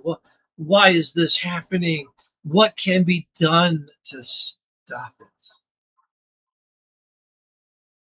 Your eye falls on two stars that are too close together compared to all the other ones. They reside in the northern section of the sky. One twinkles brighter than the other. As a sorcerer, you know that that is part of knowledge, part of her constellation. Knowledge, the goddess of magic, knowledge language, history. She is the patron of all wizards and sorcerers. As you look at her constellation in the sky, an image forms in your mind that of a very young woman, probably in her mid Hello. hello, probably Sorry. in her no worries, in her mid 20s, with long black flowing hair, a white uh, robe draped about her, hunched over on a desk, with a single candle lit in the window, furiously writing down everything and all things that happened as they happened, when they happened, creating the history map of this world.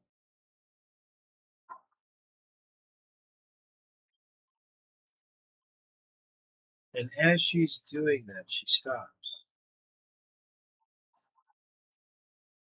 And the figure turns and looks, what you presumably feel is right at you. Her eyes are blue. Her lips are pink. Her skin soft white. She stares right through you. You feel this connection to her. And she is sad. She is sad because even though she cannot see the future, but she can see the past and the present. And she is sad because she knows it's about to end. The great work of her life, of her existence, is coming to an end, and she doesn't know how to handle it. So that sadness hits you. And then she speaks one line of dialogue to you, one sentence. Will you help?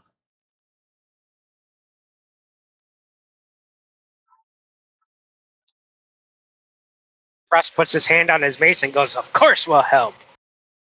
Rust is on the case." Rust You're is asleep. You're asleep, Rust. Okay, This then in the is background, all you hear is. all right. Sorry, we did. When you came back, we didn't tell you where you're at. But this is first watch. Berg took first watch. Everyone else is asleep at this point. So Oh, the question was asked: will you help? And with a defeated voice, yes.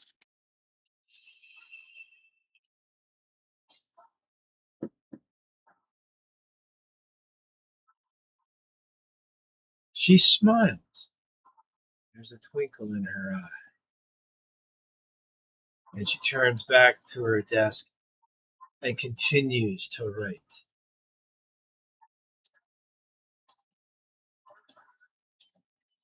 Interesting. Um, so as she writes, that image fades in your mind, and the last thing that you kind of take out of this is that you said yes, you will help. The rest of your watch goes uneventful.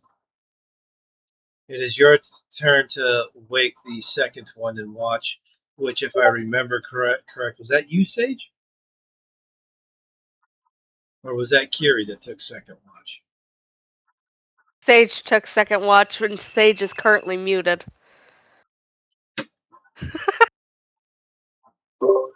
Yes, I took second watch.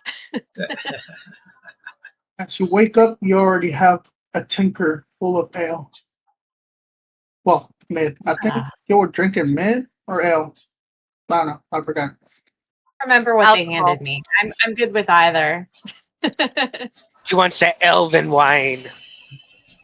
Ooh, yeah. And still that later. Sweet. All right, so All Merg wakes you up, and there is a full glass of mead for you, presumably from Merg himself. And Merg, Ah. settles down on his bedroll, and you take your watch. On Thank your you, Merc. watch. On your Yes, watch. I usually use this beer for something else. Oh, Mm. great.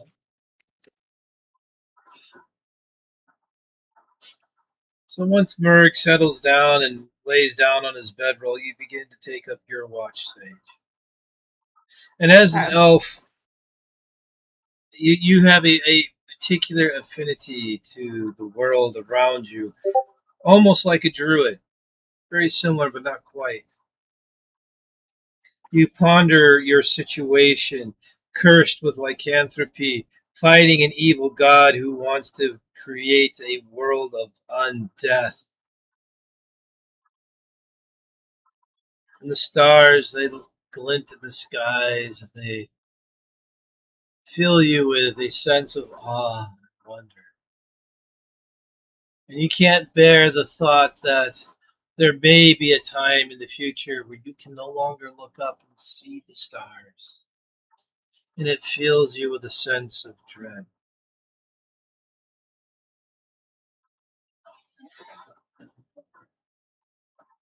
The events that you have been through, the things you have seen, weigh heavily upon your soul.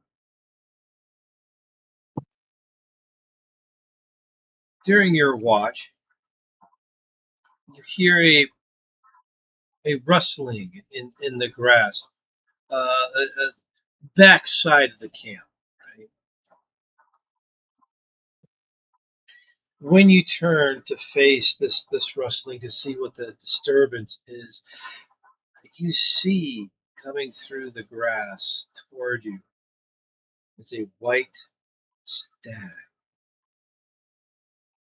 10-point buck, solid white, black eyes. But no, they're not black. You can see the infinite stars within both his eyes. They stare at you,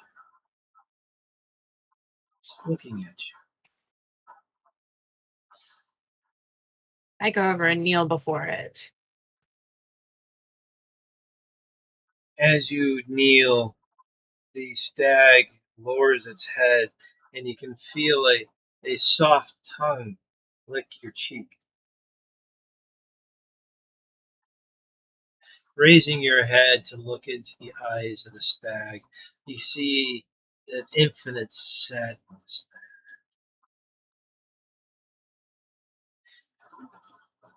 It's as if the entire world is about to cry. The weight of that sadness is carried as how should I explain this? Almost like a shawl upon the shoulders of the stag. That's how heavy this sadness is.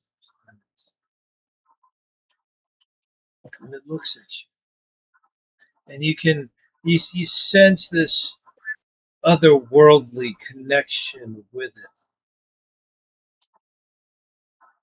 And it nods I its head desperately at want to comfort. Yeah, you just want to go over to it and touch it? I want to comfort it. I want to reach out to it. All right, so you reach out to it. The stag takes a step back, hesitant at first. And with your outstretched hand, it takes a step forward, nestling its muzzle right up to your palm of your hand. With that connection made, it's as if your senses explode. You see everything in a new light. You sense everything. You can feel everything around you. You can even feel the small ants that are crawling through your camp unheeded right now. You can feel the wind as if it is the first time you felt it, fresh, crisp, and pure.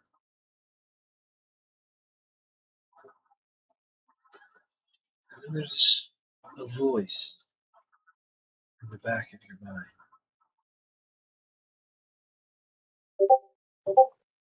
says, "You have done more than you have ever needed to. I thank you for your sacrifice, for the pain and suffering you are going through. But more work lays ahead. Do you have the strength to do it?"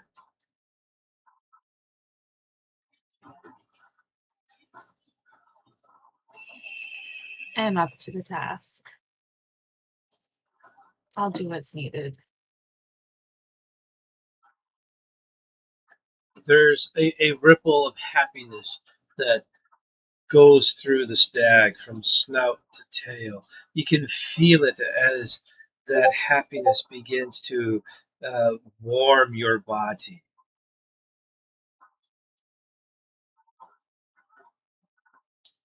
And the voice says, "Thank you." And as the word thank you enters your mind, the stag turns and bounds off into the great grasslands beyond. It doesn't take long before it leaves your sight.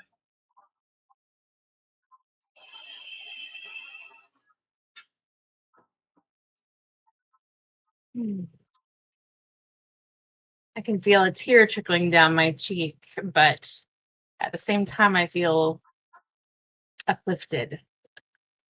Like the burden was maybe a little less heavy than it was a few moments ago.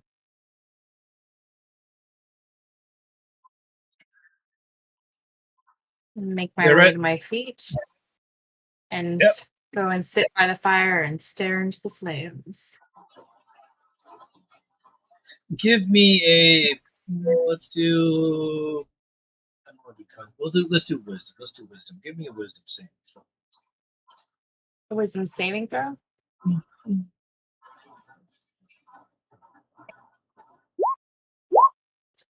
Nat 20. Your head begins to droop, and you open your eyes, looking into the flame, the warmth, warming your body from the light. Again, your head begins to droop, but you come up again, and then you hear the voice, same one from the stag. It says, "Do not worry, my child. I will look over your camp tonight. Rest. You need it. You've earned it."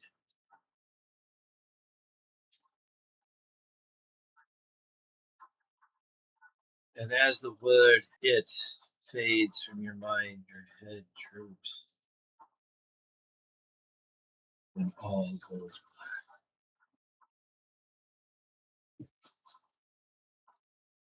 Kiri, during the night you are plagued with visions, nightmares. You see the world burning. You see humanoid forms filled with worms coming out of every orifice, every joint, every pore of the skin. They walk the land, killing, destroying, burning everything in their path. You toss and turn in the night.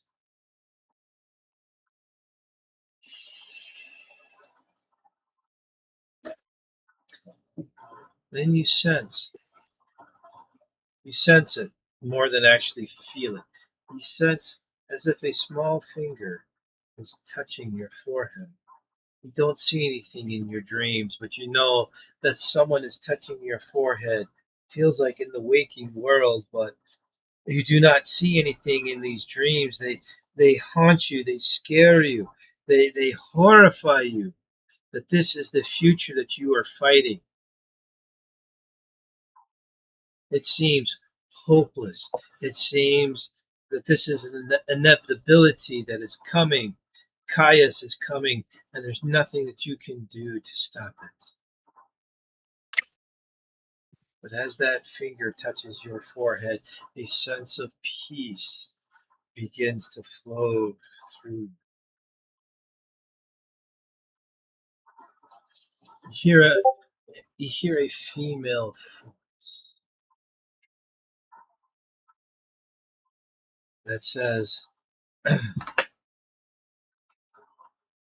"My daughter, you have been through many trials and tribulations as of late. Rest. I am watching over you. I am always watching over you.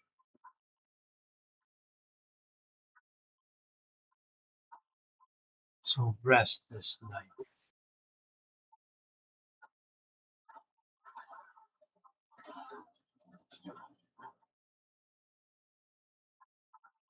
And as the word night fades, the images, the dreams, the thoughts that you had disappear.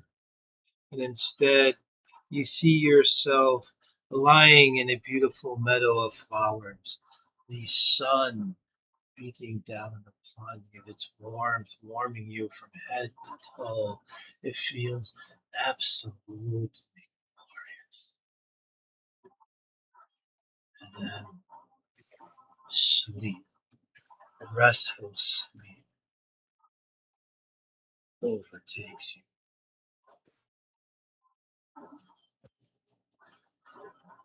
Rust, your night is a little different.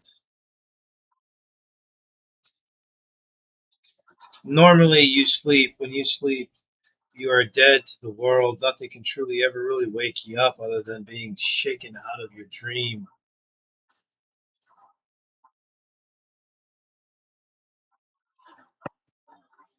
You find yourself in a strange situation. You know that this isn't camp. You see a temple before you. You know you should be lying down sleeping. This is a new sensation. You normally don't dream. But now you are able to dream. You are seeing things. You are experiencing things. This temple that is before you. There's two double doors that slowly open. Flanked on either side are two majestic beasts that you know very well. Two griffins stare at you, breathing, their chests heaving with each breath, the beak chittering as you look into this temple.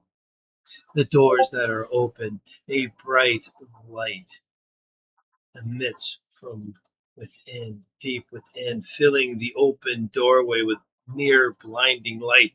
You have to shield your eyes, for the light is so bright.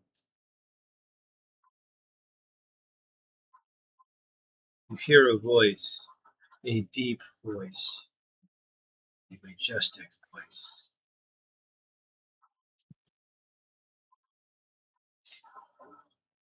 You have served me very well. You have brought honor to my house in more ways than one. You have fought many evils up to this point. You have seen things that no mortal has ever truly experienced. And in the end, you still honor me. That is something that I cannot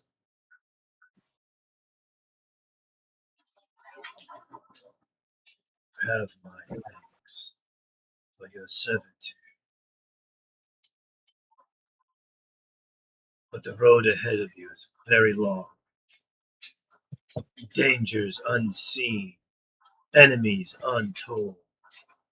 You will fight, and you will fight hard, harder than you will have ever fought before. This will test your faith. This will test who you are as a person. I have faith that I have chosen correctly. Honor me, and I will honor you, as is always my pact.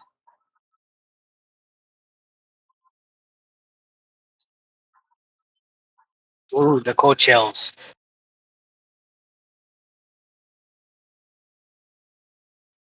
Russ is gonna bow his head and attempt to speak out,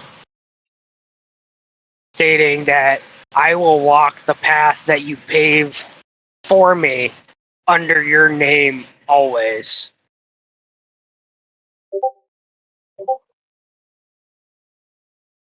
The voice continues and says, you will need strength, not just in body, but of mind as well. You have proven yourself many times over. I was there. I saw you. I was there when my body was destroyed. I knew you were there. Because I knew you were there, I knew what happened had to happen.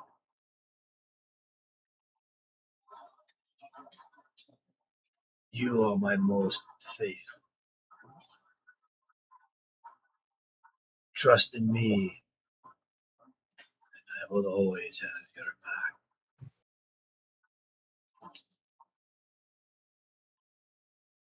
You will always have my faith. Ever since day one. Lend me your strength and I will show you what I can do in your name. I shall not fail you.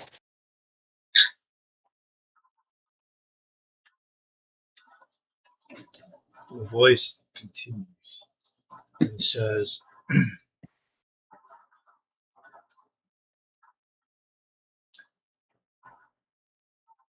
Caius was never meant to be free. We gods fought hard against him. His power is beyond anything. If he is set free again upon the world, I fear that even we will not be able to stop him. This charge has been laid before you.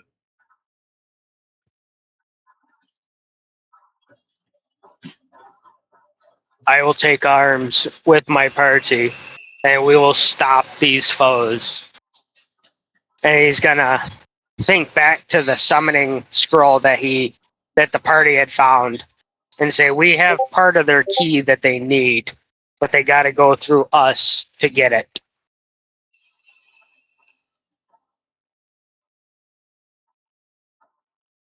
If you didn't know any better, you would think that this light was smiling. Hmm. And the voice continues, rest now. You will need it. The journey ahead of you will be long and hard, and you might not get another rest such as this. Your camp is safe. Do not worry. And you almost feel like a hand on top of your head.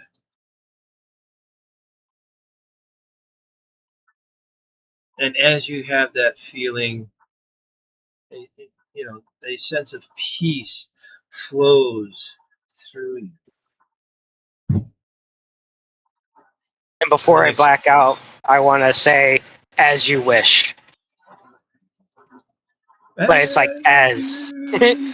Yes! You beat me to it!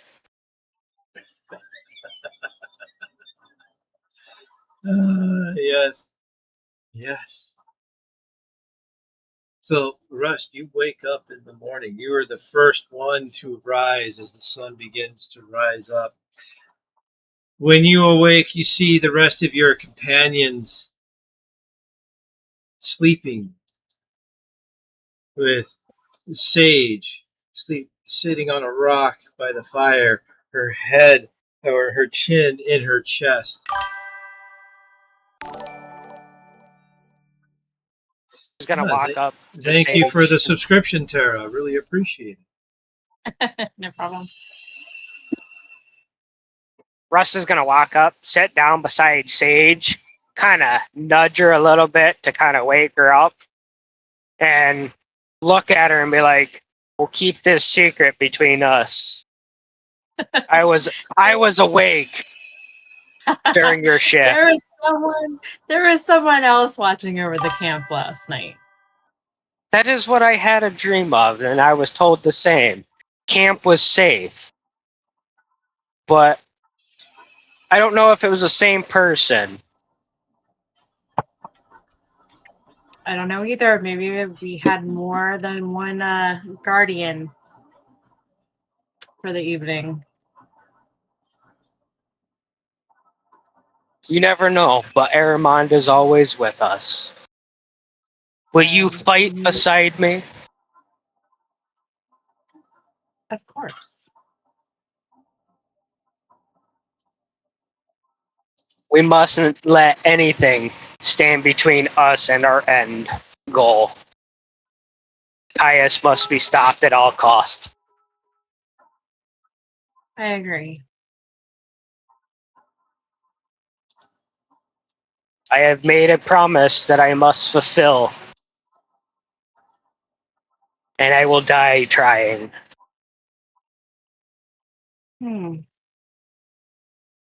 It's interesting. I took an oath last night as well. Rust will kind of tilt his head. Oh? I was visited by a white stag. Oh. And Eleanor's going to say that he was visited by a bright light.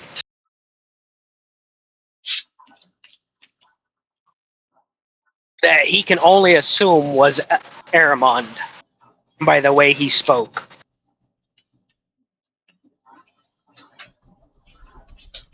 Interesting. I will say, life has definitely been interesting since we've been fighting side by side. It has Now it been. seems. So, Murray, you begin to hear conversations within the camp as you begin to wake up.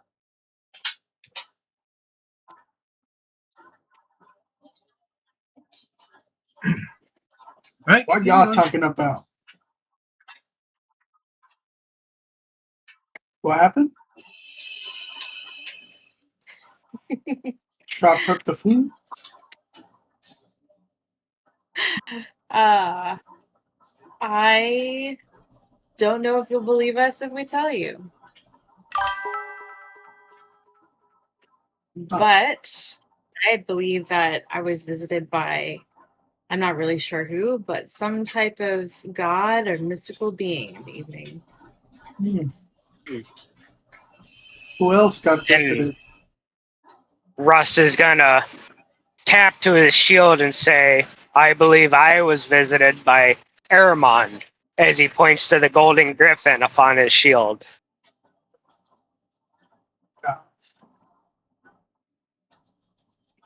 I'm gonna wake up Kiri. I was about to do that too. All right, I so wanna Kiri, see what it was. you are being shaken awake just gently by both Murg and Sage. Too many Hey. hands. Hey, Kiri. Too many hands. Go away. 5 more Hey, minutes, did Mom. anything 5 more minutes. interesting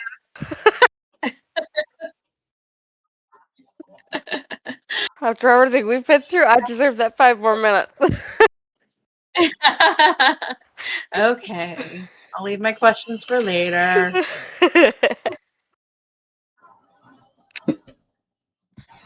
Russ wants to Kiri- look at Merv and ask him if he was visited. Not really. It was like a dream, but they're more different. The issue. This lady, she was writing the past and the present, and she asked me questions. But that's all. What did she ask you? If I would Rust. help, Rust, before you continue on, I would allow you a religion check on that. Are you talking to him? I've got to be the one that rolls for him. Well, it's my character. He can't just say Kiri, roll a religion check, because then you might think it's your religion, not mine. Yes. Hmm. So That's AI 18. assistant Kiri. I mean, you can always assist. Yeah. So on an 18, Russ, based on that brief description of someone writing the past and present, being a woman, you know that is the goddess knowledge. Yes. Whether or Russ not you gonna- tell them that or not is up to you.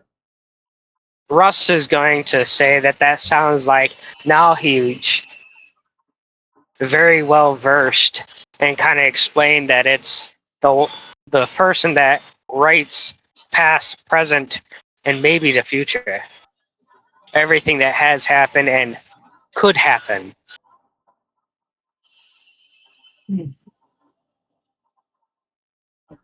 She was feeling sad. I guess she didn't have the answer for the ending.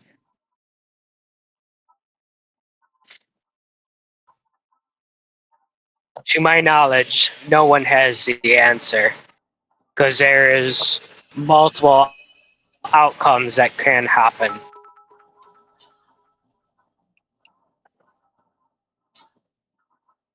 Well, I'll start doing the breakfast.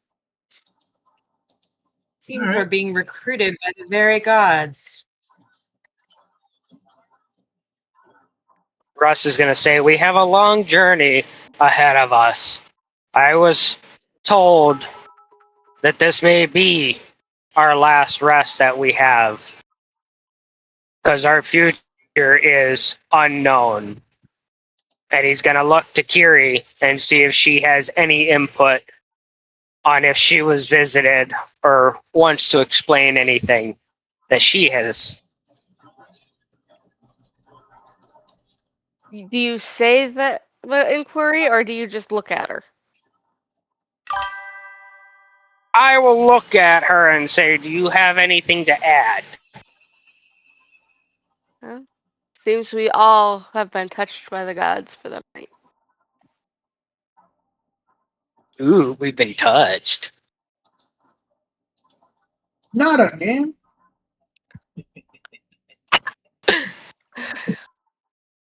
Carrie doesn't elaborate anymore. She just kind of mentions that everyone at this point has seen something.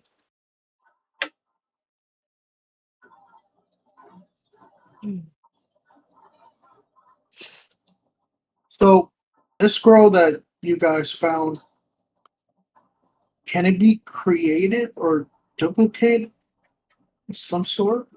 Or is it unique? Oh, I'm pretty sure if we have a quill and some parchment, we might be able to duplicate it. Maybe change up how the ritual is actually performed and sneak it back in, as a foe. Maybe right in there on how to self-destruct a fireball on themselves, per se. Jeremy frozen. No, I'm looking. So you You want to look know? frozen. Oh, I'm sorry. I was deep in thought. So if I am hearing things correctly, you want to know if this thing can be duplicated, or if it can be Yes. destroyed, or if it can be destroyed by any means. Everyone give me an Arcana check as you pull out the scroll with the incantations etched in blood upon it, and begin to look at it and study it. Jeez. That one. Russ got a 12. Aw. Not a 20. Not natural. And then what did Kiri get? That one. Ouch. You and I both rolled ones. Yeah, the only problem is my Arcana's a bit higher. Yeah. Yeah. Well, on a 20, as you study this scroll, the ink you can clearly see was inked in blood, and the foul incantation upon it, calling upon your knowledge as a sorcerer that is of the most evil and vile acts imaginable needed to complete this. Souls of innocence must be collected. The sacrifice of willing, what's the word I'm looking for? Willing subjects are also needed to complete this. The power required to complete this ritual, the arcane power, is immense. Uh, in your mind, with your experience from what you were before, you are unsure if you know of anything that might be powerful enough, an arcane power, to truly power this ritual, even on a 20. So you do not know exactly how these cultists planned on achieving this ritual, being that the power source behind it is far beyond anything that you are familiar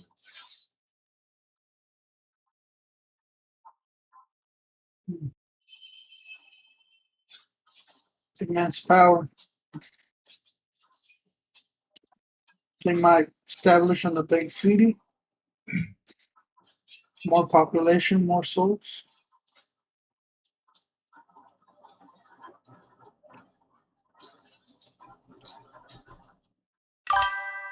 Okay, guys, I'm gonna have to apologize for a couple minutes. I'm gonna mute up, and I'm coming into Buffalo rush hour traffic. So, All right, no problem, no problem.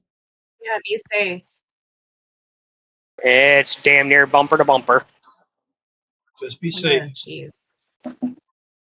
So Murray has explained to the rest of the party that this ritual requires a power far beyond anything that he is familiar with in order to power the incantation. He's told you that people, things, souls need to be used also as well.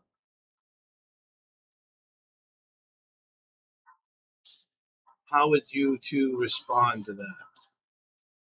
It seems that bringing this to the city might not be the best idea. Exactly. Yeah. But we need to Mm. let Alanis and King Valric know.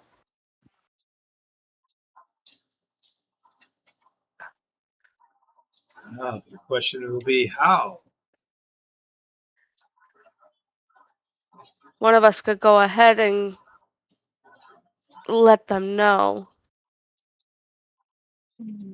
I feel like this while the other cultist, they can find this item if they really want to.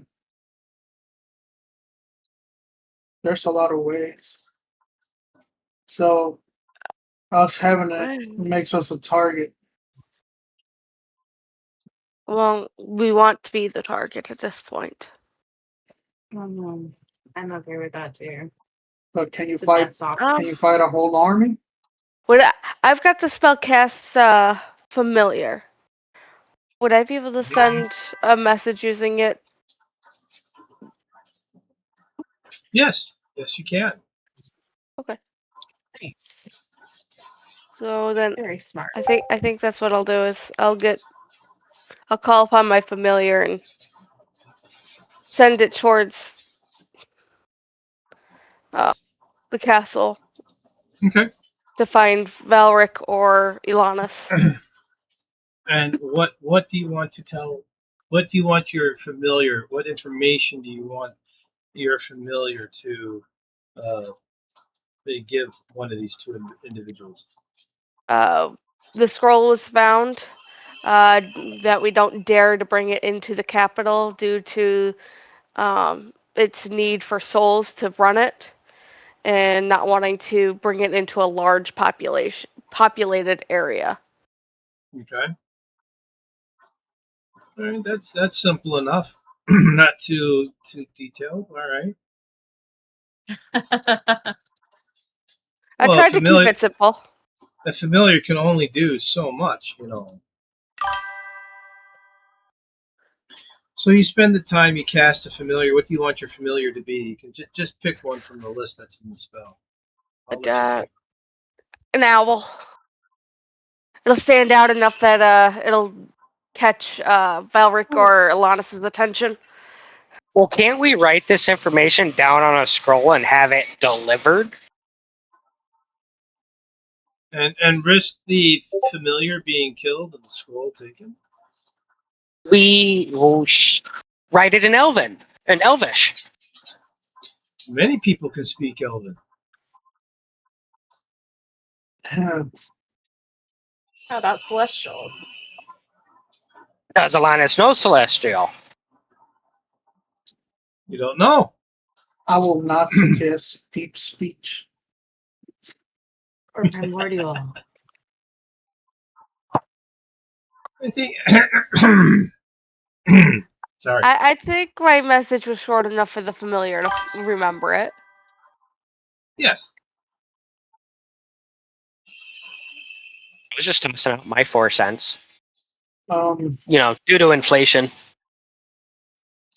who can cast see invisibility? By any chance? I don't know if anyone has that spell. I don't. What spell are we looking for? See invisibility. I know that's definitely not No. in the paladin's wheelhouse. So I recall they can basically scry on the scroll. And they'll know where it is.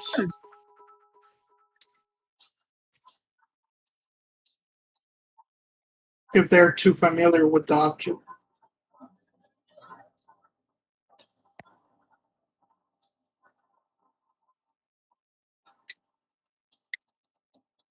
That's a possibility. I don't want to risk it because you never know who has that spell either. Be easier just to have I'll take it and go to them because take the information, little bit of information I'm able to give it and go to them.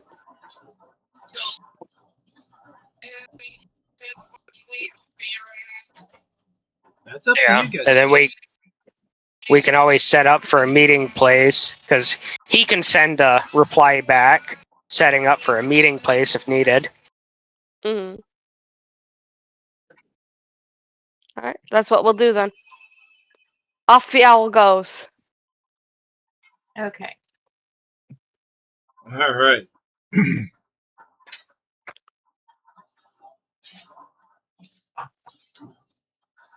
Sure. Why not?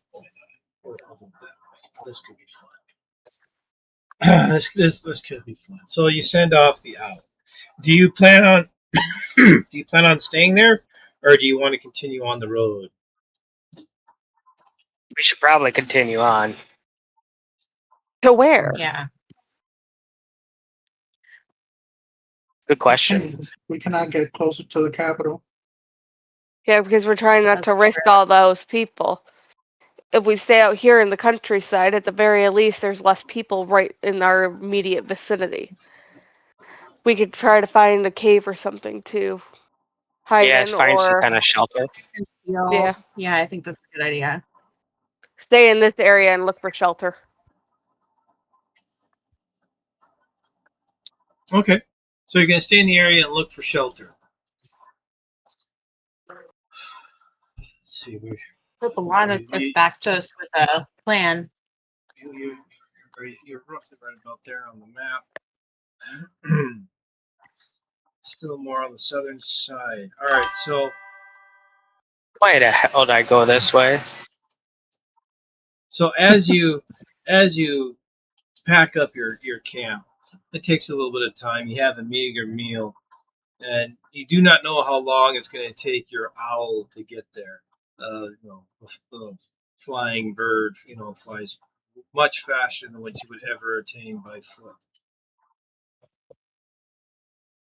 So you pack up and you begin to look for some place, something that could be considered maybe a hideout or some place to mask your presence. The grasslands that are all before you, the farmlands that are there, you don't really see much in the immediate vicinity. So you begin to travel down the road, knowing that Volstagg itself is full of many different terrain types, mountains, caves, and hills, and forests.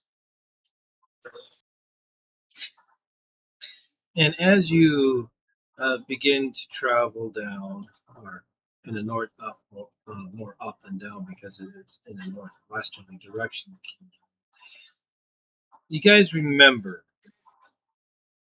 that there is a small hamlet not far from the rift itself, not far from your position, that is a little bit more north of you on the road. The hamlet is the hamlet of Tor. It's very small. I don't think I've had you guys pass through here. And from your extensive knowledge of the kingdom, having traversed here and there, looked at various maps and seen very many, various things, you know that there is a forest on the northern side of Tor. Not too big, maybe 20 miles in size or 20 square miles inside, give or take. So that's where you decide to, because that seems good enough choice as any.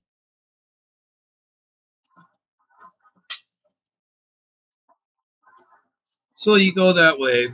When the trail to Torlin becomes, intersects with the King's Road, you turn north and head down that trail.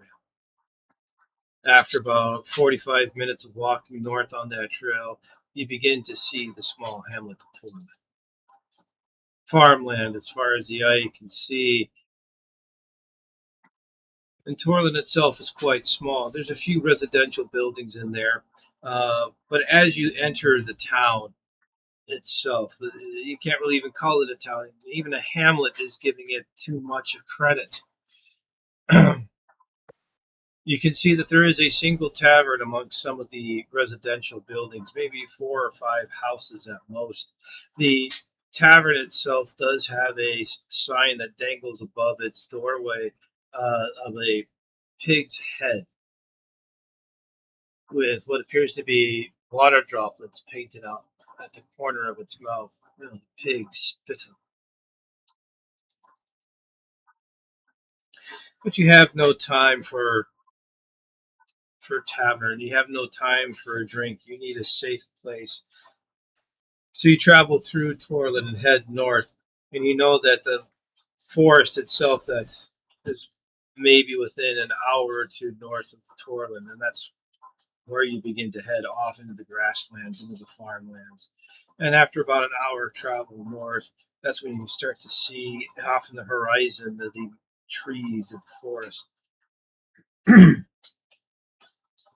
Entering the forest.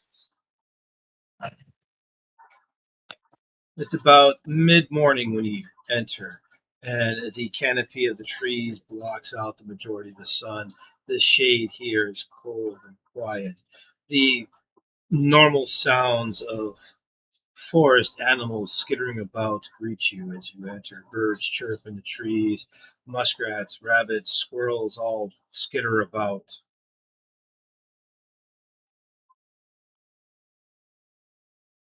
You travel through the forest looking for anything.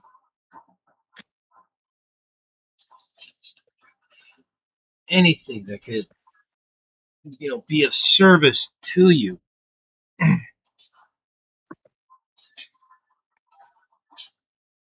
So you search. Give me a survival check, everyone. DC 12.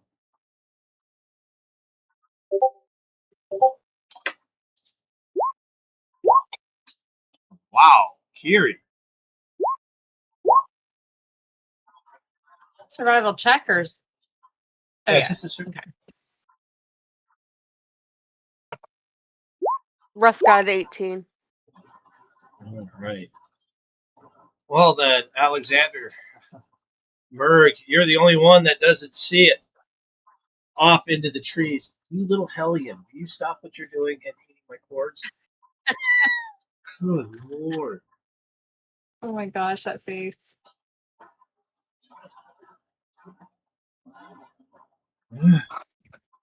Well, that sucks.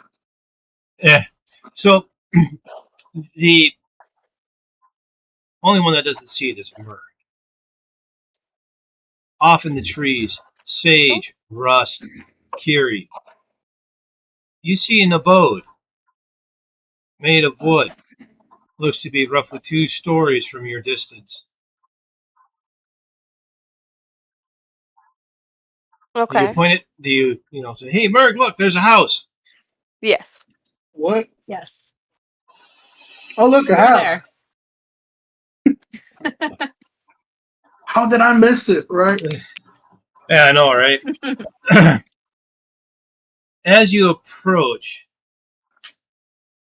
you begin to see why there isn't a road or a trail leading here. You haven't seen any tracks of any humanoids coming to this location, because as you approach, the house itself looks extremely run down. The shutters on its windows are all but broken and hanging on loose hinges. The house itself is quite large, and it dawns on you this must have been some type of hunting lodge at some point in time, but is now completely run down. No one has been in here for years based on what you are seeing, because there is no traffic coming from the outside. Approaching the Sage is so lodge, excited. as you approach the lodge, the double doors are slightly ajar, one barely hanging on to its hinges. Leaves just completely cover the porch. Leaves that have been there for many, many years. It is eerily quiet. It is about that time when you hear the screech of an owl, and Kiri's familiar flies in and lands on the roof, looking at you. In its beak is a small bag that is tied up.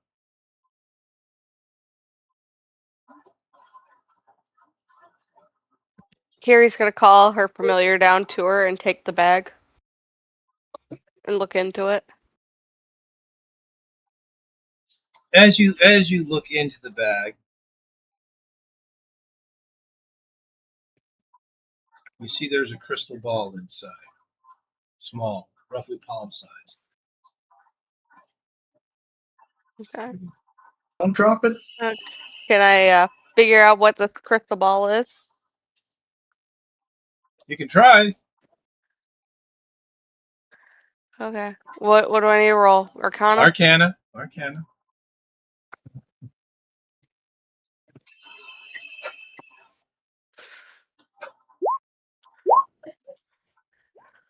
15. The crystal ball almost hums with an arcane power, but you cannot decipher exactly what it is. It doesn't look to be like a standard crystal ball. That much you can tell by the magic that resides within.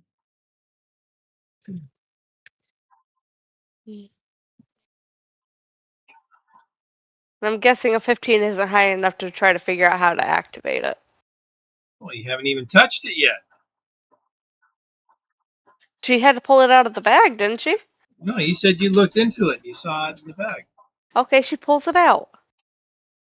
Got exposed. Trial by fire. Yank. Eh, exactly. I don't know Everyone- what you are. Come here.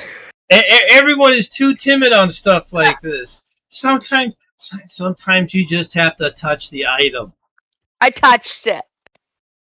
Good lord. I touched the butt.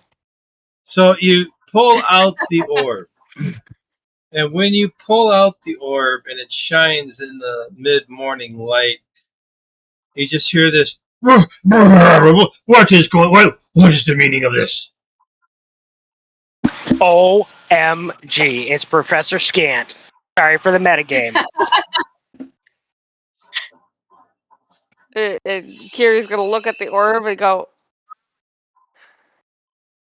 "Did I wake you from your nap?" Preposterous, my lady. There's no napping. There's only magical knowledge. That is the sole purpose of my being, acquiring all the magical knowledge that there is. So tell me, Okay. why is that? Why have I been brought here? Because we need your magical knowledge. There's a bit of a silence. Obviously. The orb goes silent for a moment. Well, it's good to finally be recognized. So what can I help you with? What knowledge do you need? Who has the scroll? Who does have the scroll? I thought it was either Sage or Rust. Definitely Rust. It's definitely Rust. I can't remember. All right, Rust. As of right now, you have the scroll. That's perfectly fine with me. Rust, hold up the scroll. And we need help figuring this thing out, trying to... Okay, I'm going to grab the scroll Neutralize from it. Rust and say, we need help with this thing. All right. Because Rust dry. Yes, obvious. So, now do you unfurl it and show it to him, or do you show it to him closed? Yes. I'm just going to go. Here. Here it is. Take a picture. So, you unfurl it and hold it up to the orb. The orb almost screams. Oh, My dear, put that away! okay. Sort of tuck it back in my quiver. You do not know the evil that you could release by just showing that out in the open. We must go somewhere that we cannot be seen. Should we go in that house over there? I think we should go over Kiri, in that house. you have the orb. Are you going to show him around? Sure. Good I'll just Lord. raise them up into the sky. Hey, find a place and be happy.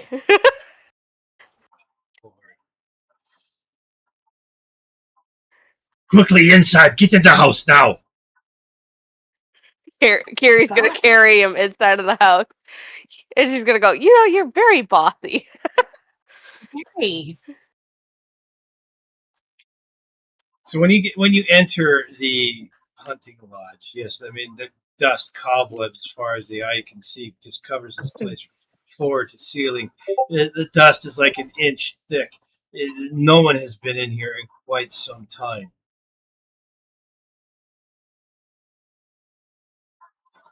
Make sure you close the door. We cannot have anyone spying on us. Murph, Can't close hold the the dust door. Here. I slowly close the door. There. It just starts sneezing uncontrollably. Just give me a minute. It's so dusty in here. All right, my dear. Bring that scroll forth, please. Okay. There.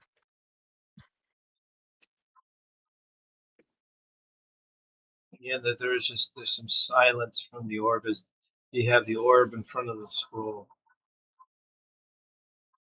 And then it speaks. By the gods, this is the most evil thing I've ever read in my life. That's what I said. Mhm. How did you come upon this evil? You are not in league with anyone that I shouldn't be associated with, are you? We're trying to fight the guys that want this. We took it from them. We're thieves. No, we're not thieves. We thieved the thieves. We went looking Ace. for it because we didn't want them to use it. Can I put it away? Because my arms are getting very tired. He says, yes, put it away. Bury it where no one will find it. Well, where's someplace nobody will find it? The orb almost seems to rotate in your hand. Even though the light within inside it that blinks whenever this thing talks, there is no real direction of sight, but whatever it is, it seems to want to look at you. My dear, if I knew the answer to that, I would tell you where to go bury it. Well, what use are you then? We are trying to find a way to stop this. He says, well, having the scroll is step one. Obviously. Okay. Well, what's step 2 then? He says, now I understand why that Ilana sent me here. My God, you guys are a bunch of dotards on the ways of magic. Yeah, so what? Not all of us could be as genius as you. Can We're we doing our burn best it? here. The Yeah, Would burning it be better than burying it? You cannot burn that which cannot catch fire. There are spells of protection upon that scroll that are extremely powerful. I'll try and Of rip it. course there. You try to rip it? Have you tried All right. ripping the corner? Sure. So as you try it, it doesn't tear.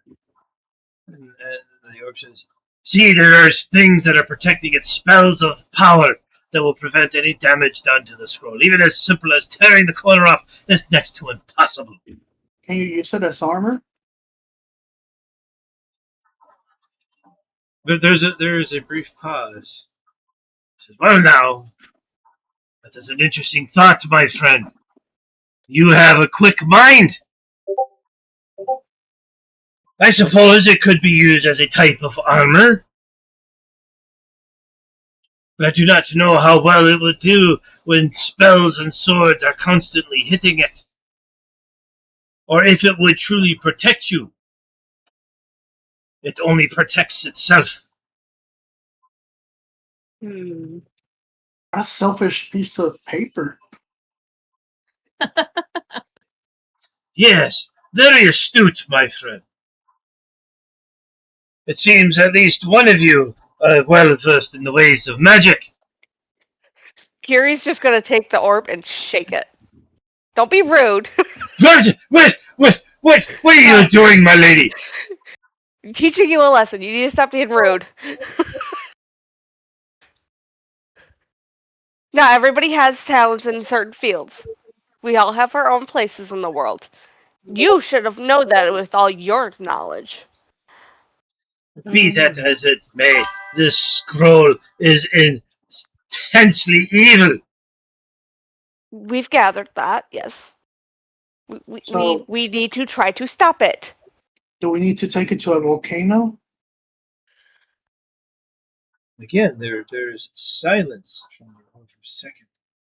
He says, Well, that would be better than burying it because nobody's going to go digging in magma looking he's for like, it. true. The orb speaks to you, Berg, and says, for a goblin, you are awfully astute in the ways of the arcane. Kiri's gonna grin and go, that's not a goblin! Yes. What do you mean he's not a goblin? Look at him, he's a goblin. That is a sorcerer in a goblin's body. He's trapped. We need to fix that too. You want to help with that? And then there is some silence. And he says, trapped in a goblin's body, my God, the horror! I couldn't imagine it, my friend. At least you've been able to keep your mind and wits about you. I commend you on your knowledge of the arcane. Thank you, sir.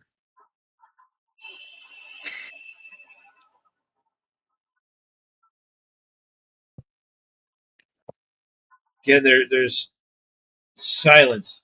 I mean, if I could use a real world example, you can almost see the pinwheel just spinning in the center as it's thinking.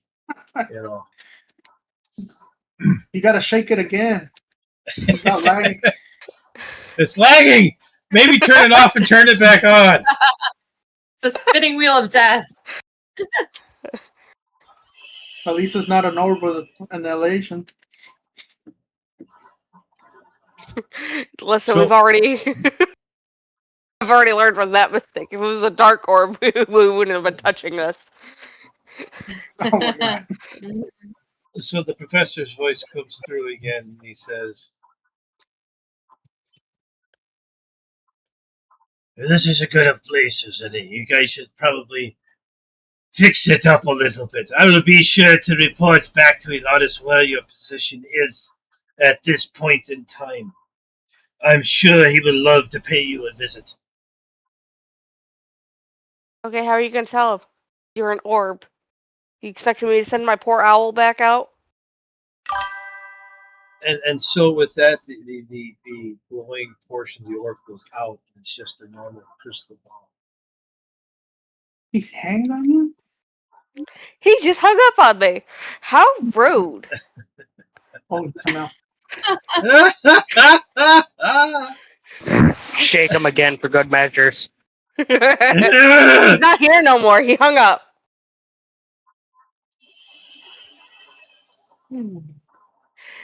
Well, I suppose he is right about one thing. We do need to fix this place up if we're going to be staying here for a bit. I am not living in a rat's den. I like the creatures, but I don't want to live with them. Mm-mm. Though if I do turn into my giant constrictor form, I could just eat them.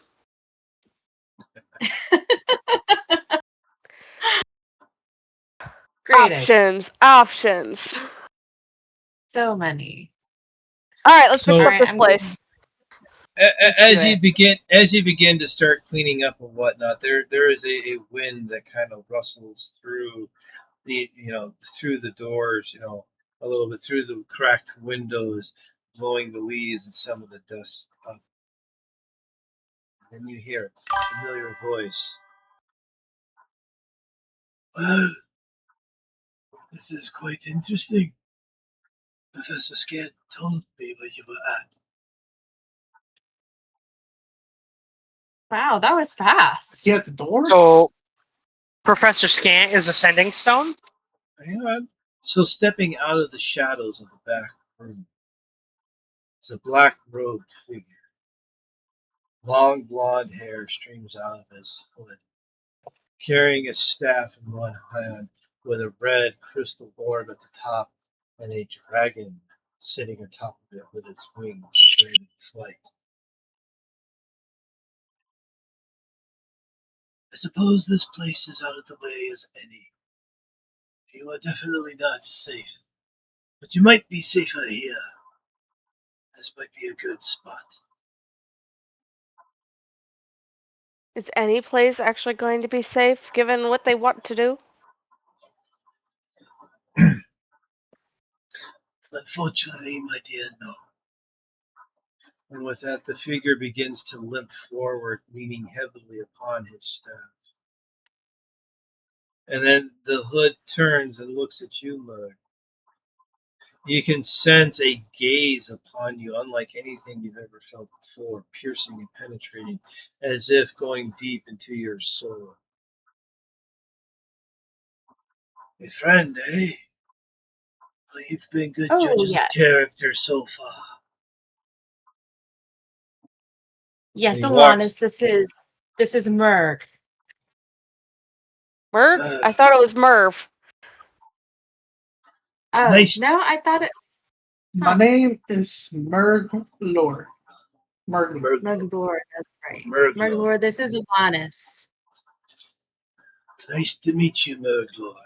And he lets go of his staff, and it stands next to him completely on his own.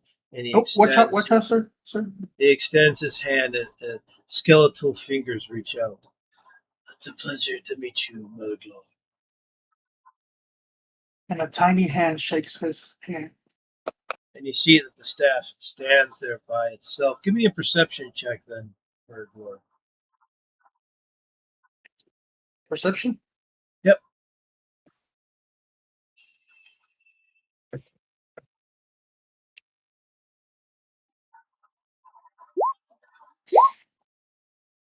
All right. 13? On a 13, you could have sworn you saw it. You could have sworn it happened. But it almost gave you a double take when you saw it. It almost appeared as if the tiny head of the dragon turned and looked at you. It was like just like a split second, and then it's back to its normal self.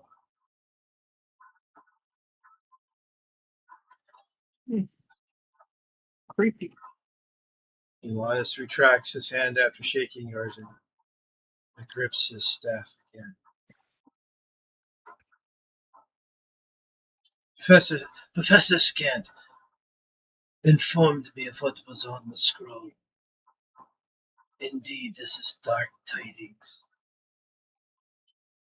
If this ritual is to be performed, and if it would be successful, Caius would have free reign over this world.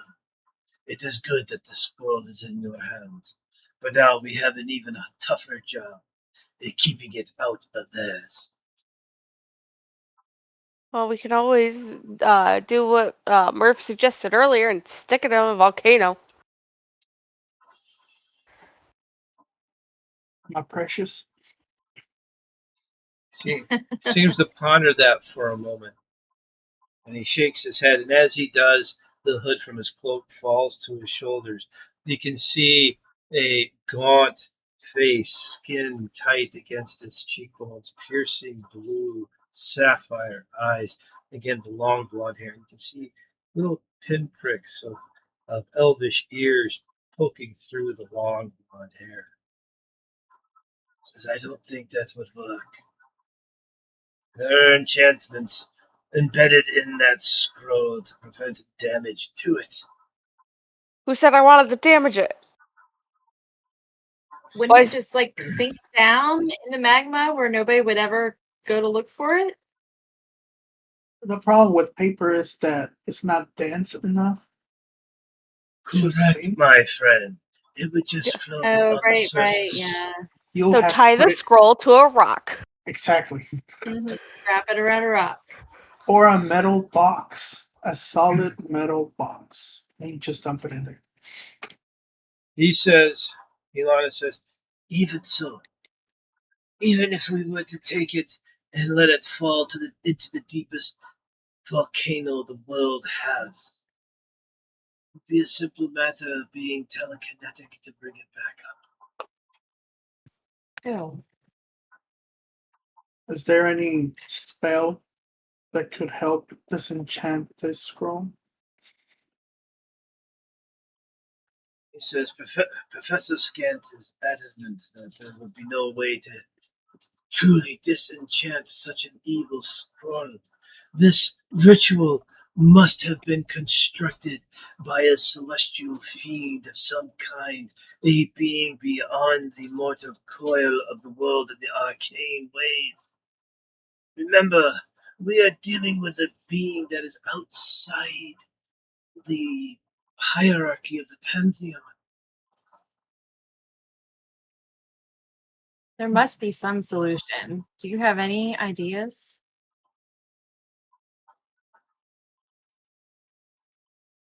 He ponders that for a moment and says, no, I do not. This is a quandary that I had never thought I would ever face. A challenge beyond anything I have studied, researched, or done myself. Understand that the powers that created this ritual go far beyond the scope of just magic.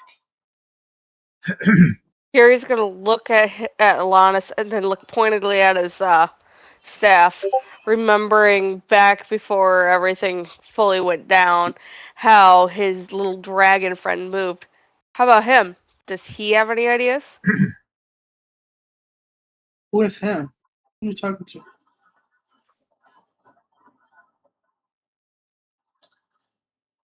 So with that, the orb on Ilana's staff kind of just flickers a little bit. Ilana's kind of looks up at his staff and says, "Yes, I know. The stone will not work. You know that as well as I."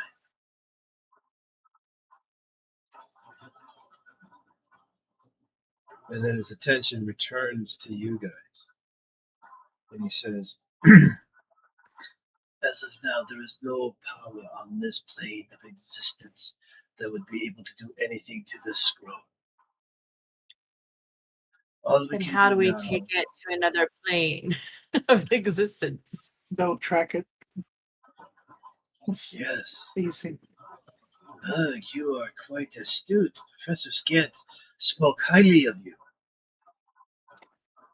Yes, Great. magic leaves a signature. It would not take much of someone that has the knowledge of arcane power to be able to follow that signature wherever it goes. For now, this is remote enough. You will be safe for the time being. But I fear that the clock is ticking. Eventually, someone will sense the magic and will follow it here.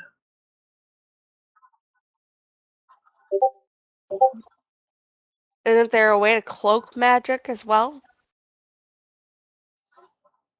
Some ways, yes, but not too many. Well, why don't we find a way to cloak it? Not exactly hide it away, but at the same time, hide it. Hide it in plain sight. I feel like this is simple, so simple that the fact that this cannot be destroyed, cannot be hidden, cannot be nothing. This this needs to be guarded, and we need to defeat the source before we deal with this. We need to go and kill the cultists before they get this. That's the thing. The cultists are so spread out. How are we supposed to get them all? Instead of letting them come to us, we gotta go to them and kill them one by one. Wow, I like that. So once again, looks at you, Murd, with a very appreciative look. Very astute. Very astute. Professor Skant said that you are not a goblin. How is this He's a possible? wizard. You look as a goblin. Sorcerer. Sorcerer. He's a sorcerer. Yes. Amazing. Astounding. Yes. To answer both your questions, both of you are correct. And he looks at you, Kiri, and says, I think Professor Skant was a little hard on you, my dear. You are far brighter than you seem to be. Hmm.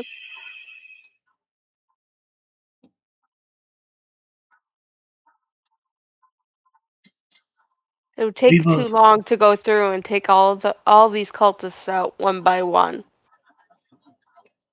As much as I hate to say it, as much as I would love to be able to just go on a hunt for the cultists and take them out a little bit at a time, we don't have that time.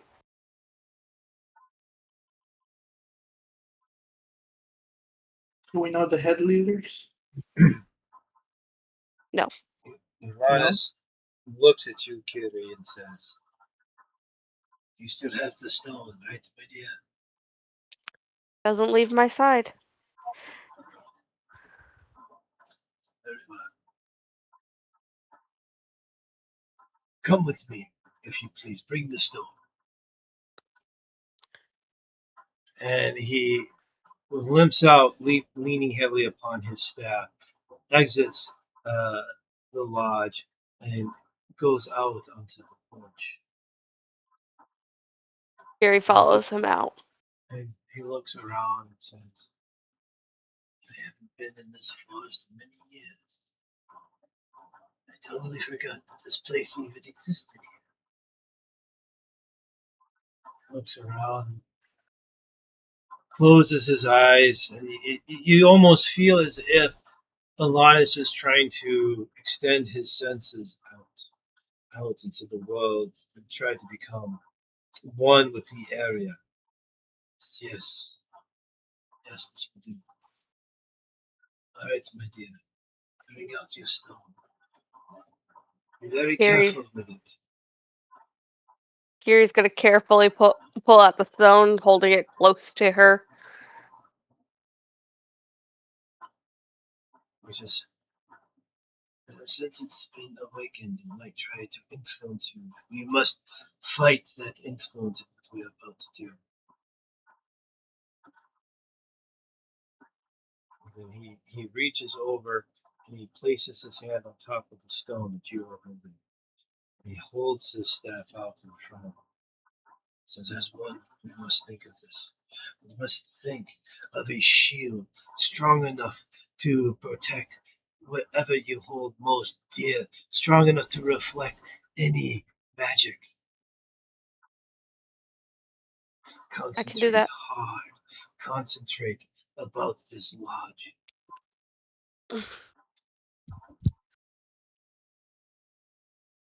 So as you do that, you can feel the stone within your palms begin to heat up and get warm and hot as well.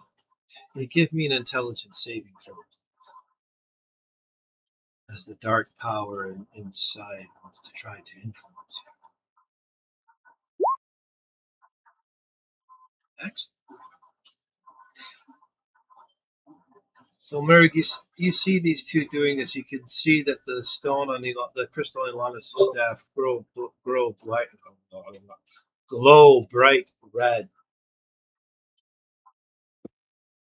You can see that the hands of Kiri glow with a bright yellow light.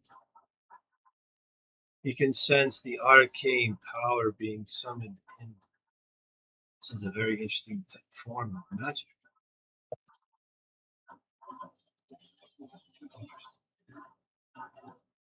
A sheen,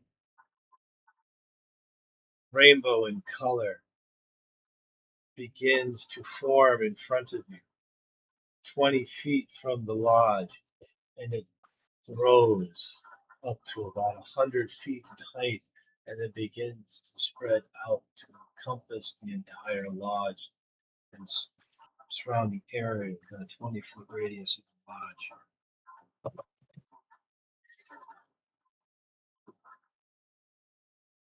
All right, my dear, it is done. As you open your eyes and begin to come back to yourself, your hands feel hot, burning inside. The stone is hot like a iron that's been in the fire. It's burning your hands. Hmm. Quickly, my child, put that away before you get seriously hurt. Gary's gonna wrap the base of the stone, not covering the Kieran statue on it, in leather, just to ensure that it doesn't burn through my bag, and then set it in my bag.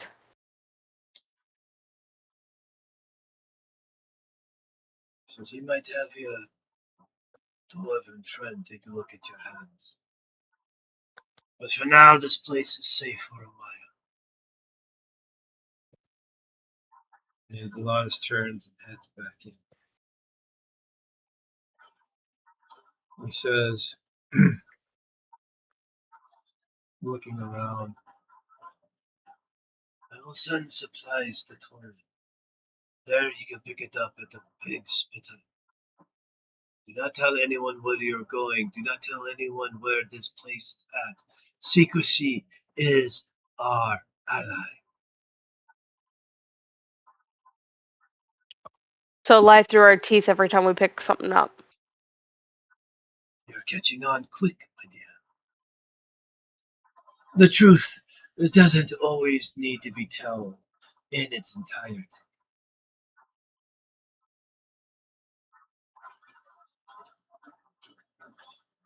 He looks at you, Merg. He says, "You need any help, my friend? Don't be afraid to ask. I am quite versed in the ways of the arcane. I do not know," he kind of gestures to all of you, "what curse is going on here.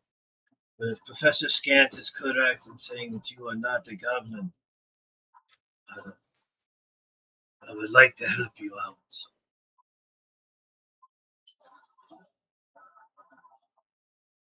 Thank you, sir.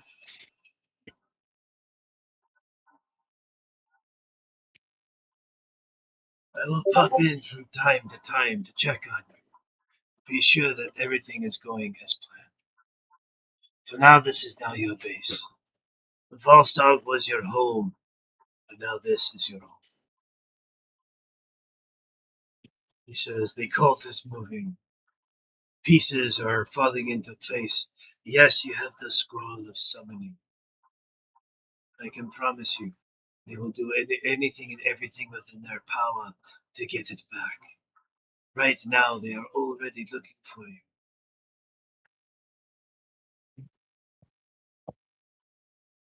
He says, "I will be in contact as often as I can, as my duties to the king must come first." Plus, we can't have suspicion rise with you disappearing too frequently. He says, you know, "The king knows what I am up to. The populace knows that I disappear from time to time for my magical studies. So it would not be hard to explain any of my disappearances. But we need to know where to strike next. We must continue the offensive. You struck a mighty blow against their plan. By having the scroll, they are not able to complete what they seek.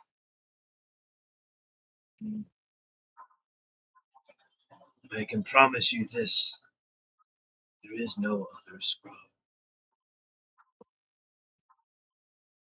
A scroll such as this is made only once. And once it is completed, and the spell and incantations upon it recited and the rituals done, the scroll is destroyed. Such items as this, evil as they are, cannot coexist if another one exists within the world.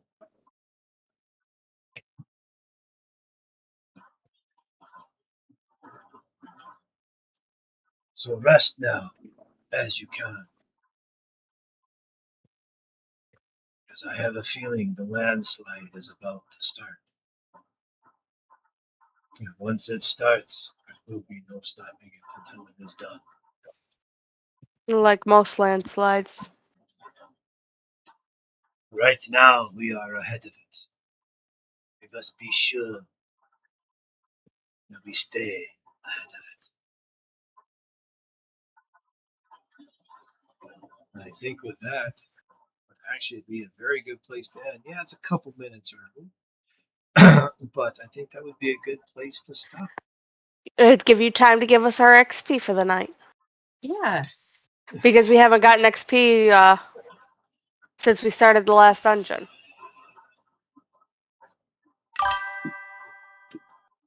Yes, Or- yes. So we need all the XP from our dungeon and our roleplay today. Yeah, yes. That would be a good thing. All right, so let's Yeah, or see. Russ gets a dread blade. Oh no. See, even that, no, that is not gonna happen. Damn, Lord, I tried. you are dead set on that. So let's see. Listen, he didn't even give me the one thing I asked for, let At alone least your not. dread. What was it? At least not yet. Yes. And the only thing that I want is my body back. We'll get I there. want my body. I want my body. I mean, anything that's better as long as it's not a goblin, but Anything And is better than nothing. and well, Elanus promised his help.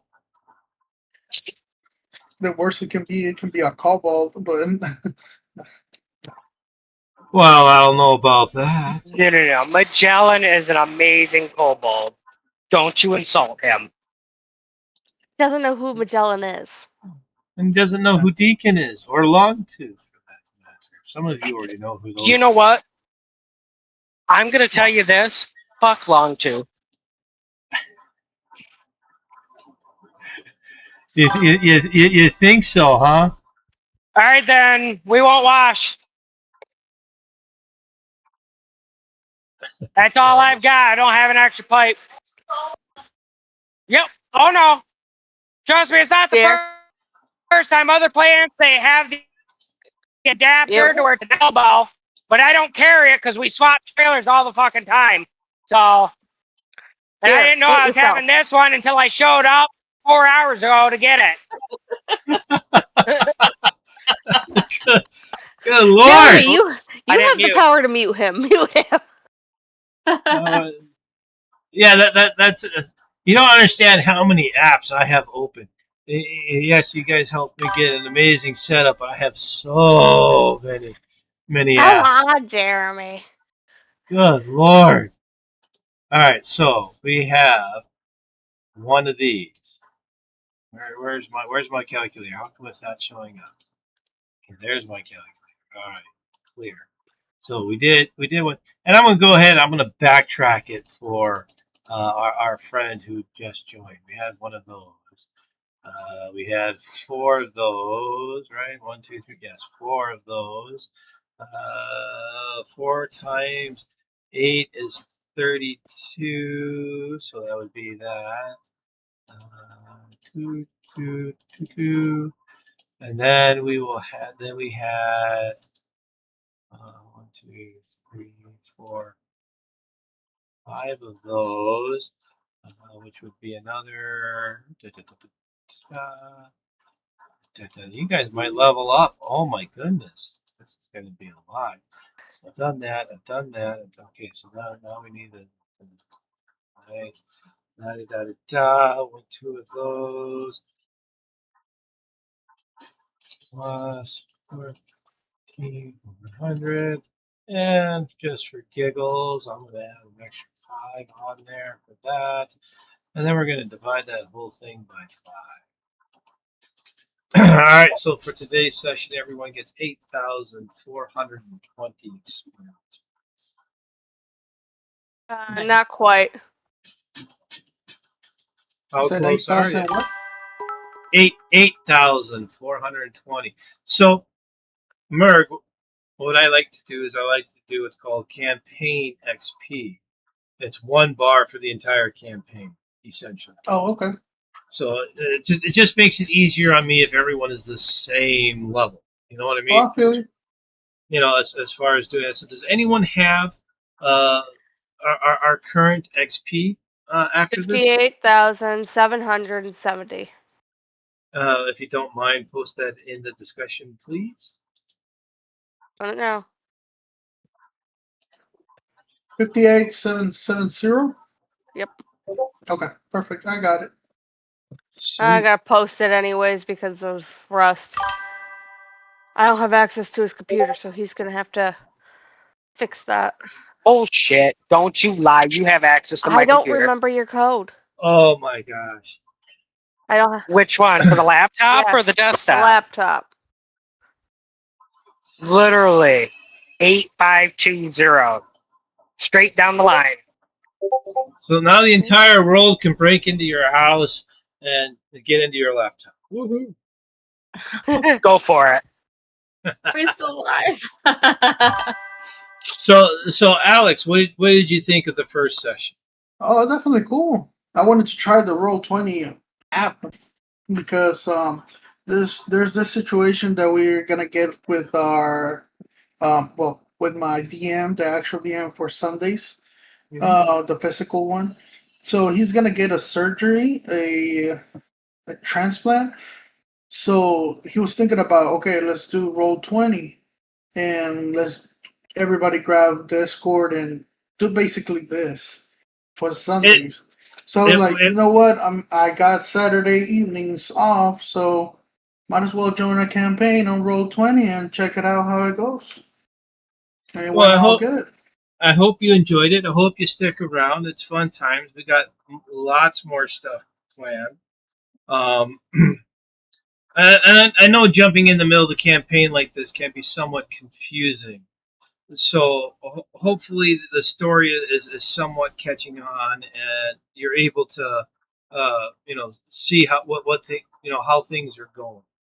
Oh, I got some notes. I got some Sweet, notes. I gotta sweet. go back to them.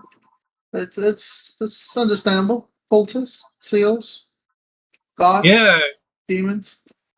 yes. As Damage up to always, and that's always the standard. It's always a cult that's trying to destroy the world. They never end. They're all over the place. So our next session will be July 11th. Yeah, okay. Yeah, I'll be 25 by then.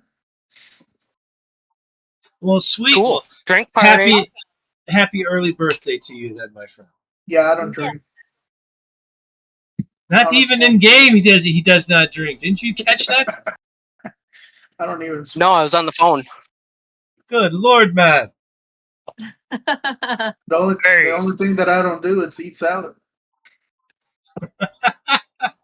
Oh no, I can't say that. I eat salad. I love a good salad. It's been a while since I've had one. Driving truck, I've been told if I continue eating the way I was, I'd get fat. And I'm already fat. So I was about to say, isn't it a little late for that?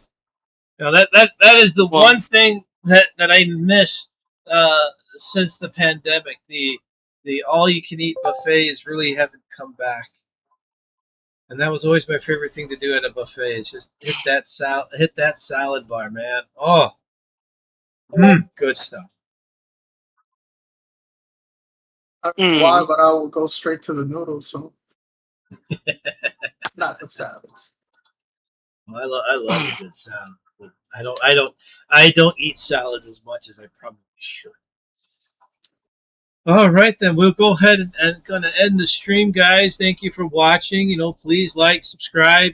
Follow me on Twitch.